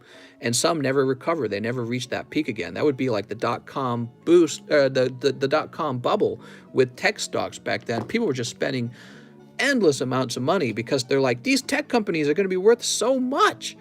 And then it popped and a lot of people lost money. So that's why people say, oh, Pokemon cards are in a bubble. Do I think Pokemon cards are in a bubble? No, but I think Pokemon cards are kind of about right here like Bitcoin is. I think they're at this point where they went through the large climb and the climb is over, and now they're just kind of floating. Some are going up, some are going down. I think in the long run, they will go up a lot more. So that's my belief. And people who buy Bitcoin believe the same thing too. They think Bitcoin's going to go way up because of mainstream adoption and usefulness, and oh, it's decentralized and you could buy it anywhere in the world. So they got all their arguments, and they're probably right. But would I take out a debt with interest on it to buy more Bitcoin? Nah, it's just too risky. And it's the same for Pokemons. Too risky. You don't want to be stuck with the debt like that. Oh, hold on. My chair's hooked onto there. There we go. You don't want to be stuck with the debt that you're paying interest on in the event that Pokemon cards don't really rise too much. It's a good idea to kind of step back and have some, people suffer from fear of missing out, right? All right, Mr. Anthony Roberts, you're going into the folder. If I had to start my Pokemon card collection again today, I would not use any debt to buy my cards. I'd just buy it when I had the money to buy it. But it's certainly an interesting topic. It's an interesting topic because if I could rewind, yeah, fear of missing out. It's an interesting topic because if I could redo the past, I would be going into severe debt to buy up as many vintage booster box at $4,000 and $8,000 as I could. I'd be buying all of them. I would go into severe debt just to buy a first edition Charizard right away, like a base set Charizard. That's the first thing I'd pull a huge debt out on. I'd be like, I'd tell my wife we're pulling out a reverse mortgage and I'm buying a PSA 10 first edition Charizard. Because we didn't know back then, but he was going to go up to like $300,000. He was like $50,000 when I started. When I started, he was like $50K. Seems like a lot. Not anymore. He was $50K back then. Pretty incredible. Mary Coin is at 0.69. Butter says, I think sealed modern is overpriced, and I think a lot of graded cards are underpriced. Well, with the graded cards, with the graded cards, I feel like the reason I feel those are also, when it comes to modern, the reason I think they also could be overpriced is because we haven't opened all of the modern product. And so we don't know the real pop counts. And what happens is if a population blows up really high on a card, you can't really control the supply of it anymore. And there's going to be plenty of people selling their cards constantly. And so when a pop count's real high, I feel like there's a disconnect from how expensive it is to pull the next one and how many are in the market. And I'll try and explain in baby terms to people who are kind of new to these ideas. So this Charizard, let's say I wanted to sell it to you for $20,000. The reason that you should not buy it for that price is because you could take $20,000 and just open $20,000 of Hidden Fates product. You'd probably pull him a bunch of times. So he's not worth $20,000. But let's say, could you pull this card at $1,500? Now you're really starting to wonder if he's worth it. You're like, you know, I don't think I would pull a PSA 10 Shiny Charizard from Hidden Fates in $1,500. So I might as well buy an already graded one. And so that's kind of the balance between graded slabs, cards that are already graded, and sealed product. You buy the sealed product when it seems like you could pull one yourself pretty easily and get it graded. Whereas you buy this when this is relative to the cost of the packs. This is actually pretty cheap. Like you would have to get really lucky to pull one of these in $1,500. So the packs and the cards are in balance with each other. They're supposed to be. However, when you have too many graded cards, what ends up happening, I've seen this, the price of the graded card can still be lower than the price of the booster packs, because the booster packs are actually rare, and it turns out the already graded card is not. And that happens when the populations get really large. So like, look at this. The population on this Charizard's 1,800 right now. Butter says, Shining Legends slabs are super underpriced. Yeah, that's a really cool set. Let me tell you what I've been working on. I've been working on XY Evolutions. That's what I've been working on. Have you looked at the XY Evolutions cards? That's a set that I think is about to get more expensive, the booster packs. And the slabs are surprisingly cheap for their pop count, because getting the 10s is so hard. I think I was showing these off the other night. Let me see if I can find them again. Where did I dump my cards out? Oh, here's one. Oh, where did I put these? Oh, are they over here? Yeah, here they are. Give me a sec. So I most recently acquired these cards. So, you know, I've been saving up my money for taxes and for moving, but I can spend a little money now. We're successfully moving. I guess I should save up for like a boat. But here's what I've purchased most recently. So these are from Evolution, and these are 10s. And the pop count on these Mews, I think they're really low. I think it's like 28 or something. And here's the Evolution Charizard 10. So he's pretty rare. There's 222 of them. Now, undoubtedly, that number will probably rise to like 600 someday. That's still pretty small. There's not that many of them. To put this into reference, there's like, I think there's like, correct me if I'm wrong, are there 10,000 nines? I think there's 10,000 nines of these out there. And then there's only 200. That's got to be wrong. I got to look it up. I can't remember. I can't remember.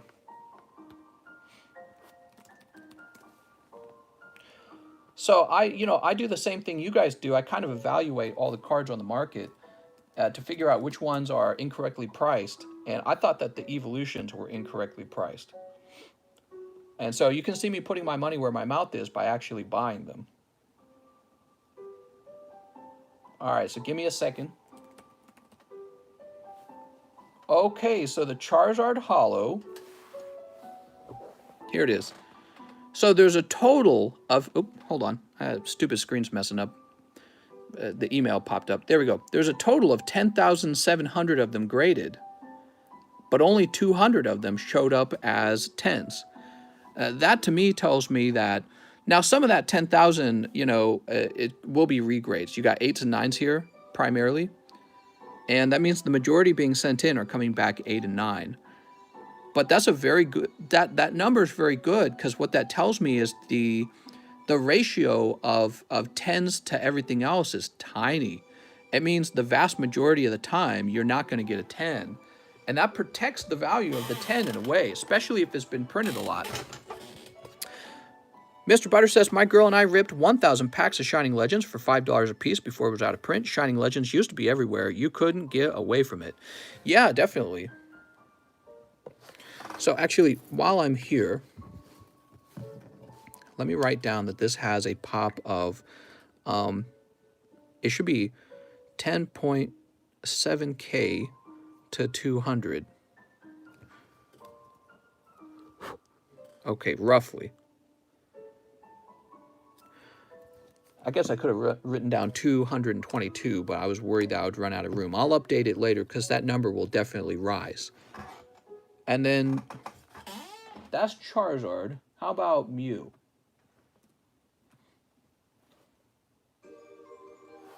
Give me a moment. Here it is, Mew Hollow.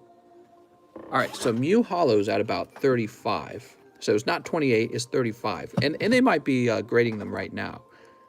Write it down as 35 out of what? 600. 635. 635. So those are pop counts from PSA. 635, and that's a pretty low population count for this card, and I expect it to rise similar to the Charizard. But it's so interesting that there's only 35 10s today. And what that tells me is that this card wasn't sent in to grade very often. For whatever reason, it wasn't sent in very often. And that's a good thing, actually, for collectors, because what that means is if this card got played around with or left on a folder or left in a table, it's more likely to have gotten damaged or lost. So in the long run, there may be fewer Mews because they weren't encapsulated. When a lot of a card gets encapsulated right away, you're basically ensuring that in the future there's going to be tons of them. You know, the pop count's going to be huge. Now, the reverse holo Pikachu needs to be tested as well. I thought you were returning that Charizard. No, that's the third one that I've purchased. I've already returned 2 of them. I always talk to the seller beforehand. I tell them I don't want it if it's got a print line. Both times they said it doesn't, and then it arrived, and then I took a picture and I said, yeah, it does. And so I've returned 2 of them now. Really terrible, actually. So the reverse holo Pikachu, he's also not too common, but he's a little more common. And I expect the pop count on this card to get pretty big. This is 253 out of 83.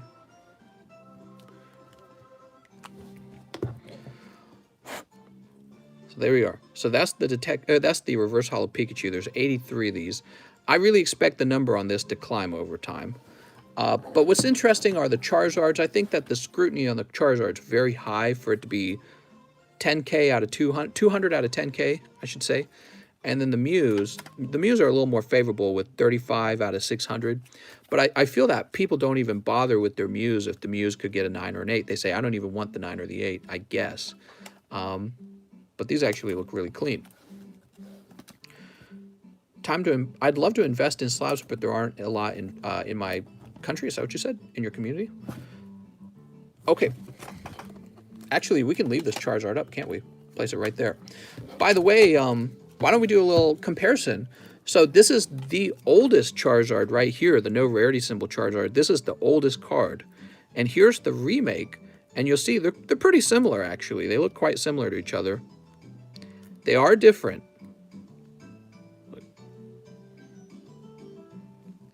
But they actually look quite similar in some ways.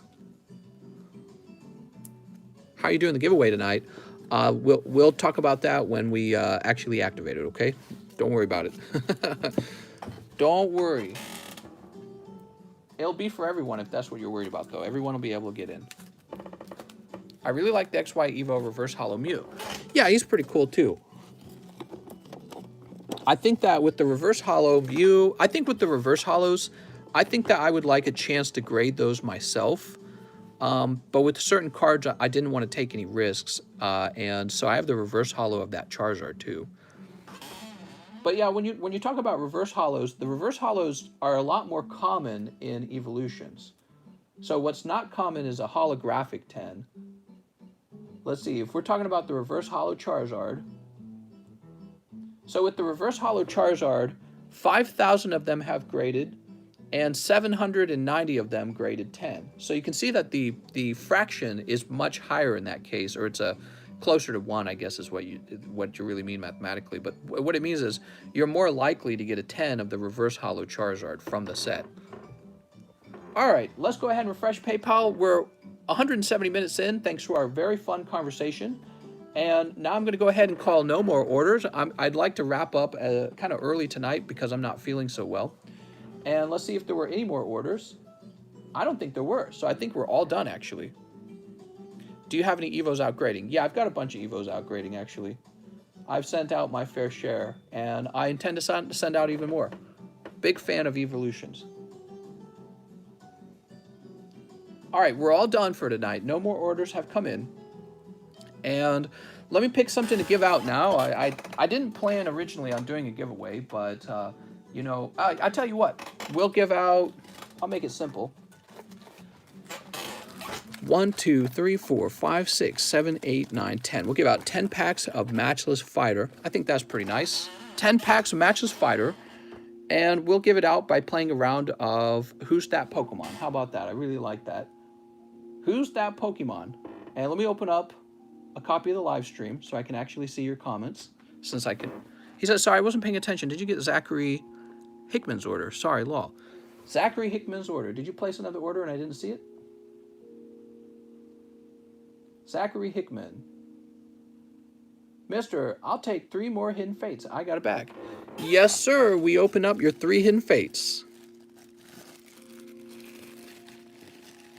All right, you ready? So, let me just pick a card.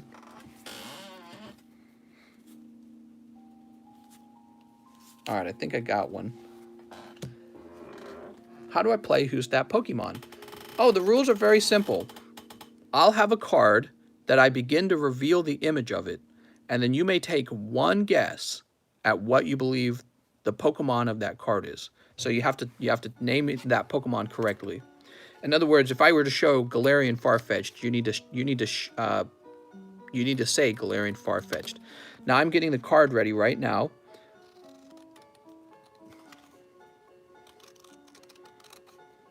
All right, we've got the card. I've picked a Pokemon out. We're playing Who's That Pokemon? And I can see the comments section. Now, the rules. 1 guess. If you take multiple guesses, you will not get to try again if we have 2 rounds, okay? So we might have 2 rounds, as happened before. You get a single guess. If you want to hold off on your guess, I'll reveal more of the card. But if you hold off and somebody else guesses it correctly, you'll end up not winning. So if you think you know what it is, you should guess. But if you're not sure, you shouldn't guess. What's up, Blazer OP? Didn't know you watched this stream. How's it going, man? All right, here we go. Are you guys ready? Who's that Pokemon? Take a look at the screen. I'm going to start revealing what's on the card. All right, so here it is. You're allowed to make guesses at this point. 1 guess. Snorlax. Tammy Lowe gets it immediately. It is Snom. Oh my God. Tammy Lowe knew immediately what it was just based off of the light pole. Tammy, you must have all the cards memorized. That's the only thing I can think of. Man, that's crazy. How did Snom on the bench? She knew it. Yeah, Snom on the bench. Wow, guys. How wild is that? We'll have to come up with some other games too in order to give more people a chance. Because Tammy is so skilled at the game. Tammy trivializes the game a little bit. Tammy, that's way too cool. She knew it the moment she saw the card. She said, Snom on a bench. Jesus. All right, well, let's go ahead and trim these up. Very nice, Tammy. That's really impressive. Is my screen deceiving me? Tammy can't play no more. It's wigged. Damn. She didn't even have to think about it. She just says Snom the moment I start revealing it. Holy moly. All right, let me go ahead and close that screen off. Tammy is a PSA employee. She used AI. She's a robot. She knew it was Snom without even seeing the Snom. That's what's so crazy. Like, I intentionally only showed the head of the lamppost because it's kind of a unique identifier on the card. And she still knew. Very wild. Bet she's smiling. All right, so we got Urshifu on pack number 1. That's cold. Inteleon. Oh, my God. Cold.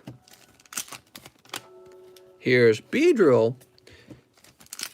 So we're hoping for the hyper rare. Come on, hyper rare. Hatterene. I wish I was Tammy. Oh man, are these going to be kind of cold? Holy. Here's Moltres. All right, so Moltres is a nice pull. Can we get one more pull? Wow, I don't know what to say. Those packs were kind of cold, actually. So it's not too wild. But, you know, it would have been neat if maybe we had pulled like a hyper rare. Time to cry in your sleep. Well, I don't know if we'll keep playing Who's That Pokemon, because I think Tammy will win every time. I have a feeling. Tammy, you must have guessed in like 1 second. You just knew immediately what it was. Tammy secretly missed his wife on an alt account. It's wigged. Luckily not. My wife is asleep. How can I talk about my wife's dumpy dump truck? I would get in trouble if she could hear me talking like that. I'm only good at Shiny Stars, Shining Fates. Oh, I didn't think of that. I could have picked from a different set. Well, maybe we'll try that. Maybe we'll pick from an oddball set in the future, okay? Well, no, but there's no chance anyone would have that set memorized then, though. Yeah, I'll think about it. Okay, now we also do a second giveaway. This is for the people in the giveaway channel. I recently added some people to it. Let's go ahead and jump over to the giveaway channel. Remember, in the giveaway channel, you have to use the right letter of the day, and you're not allowed to edit your guess once you've made it. Oh man, I gotta sneeze. Hold on. Can I mute?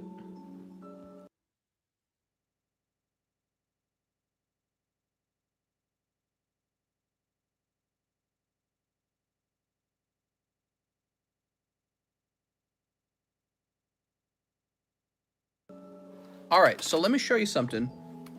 So Mr. Goblin guessed H-77. I wouldn't do that because when I do a search, your number's not going to show up ever because I'm not going to type a dash in.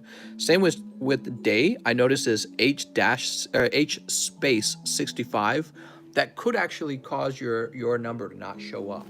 So keep that in mind, guys. And remember, if you edit your number, you're not going to be in. You can delete your number and place a new number. I would do that right now because I checked the last guess. I checked the last guess before we actually begin. Number generator. Generator? I barely know her. All right, we're ready to start. And the last guess is H28. And here goes. Let's see who wins the giveaway tonight. Winning number 71. 71? So interestingly, Goblin missed, that means. All right, so let's go ahead and do our guess. So we use Control Find, H71, and it looks like Courtesy Flush guessed it right on the head. Congratulations to Courtesy Flushed. Courtesy Flushed. Kyle Doss. Mr. Courtesy Flushed. Tammy stole my formerly straight girlfriend. Okay, so this time I'm afraid it is just some non-hollows.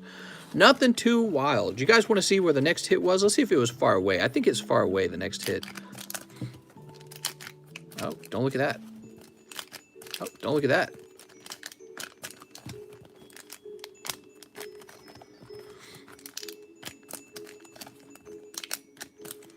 Oh, it is far away. I knew it. Let's see what it is. All right, I won't reveal it to you guys. Yeah, so this many packs would have had to have gone out before the next thingamabob was found in the box. So tomorrow, I'll be all ready for the large custom to be opened. I appreciate you guys hanging out with us tonight. Kind of a slow night. That happens sometimes. And we'll be back on tomorrow. We'll keep the live stream going as far as we can until the very last day when I have to stop streaming so that I can do all my packing, okay? I'm going to thank you all for watching, and I'll see you guys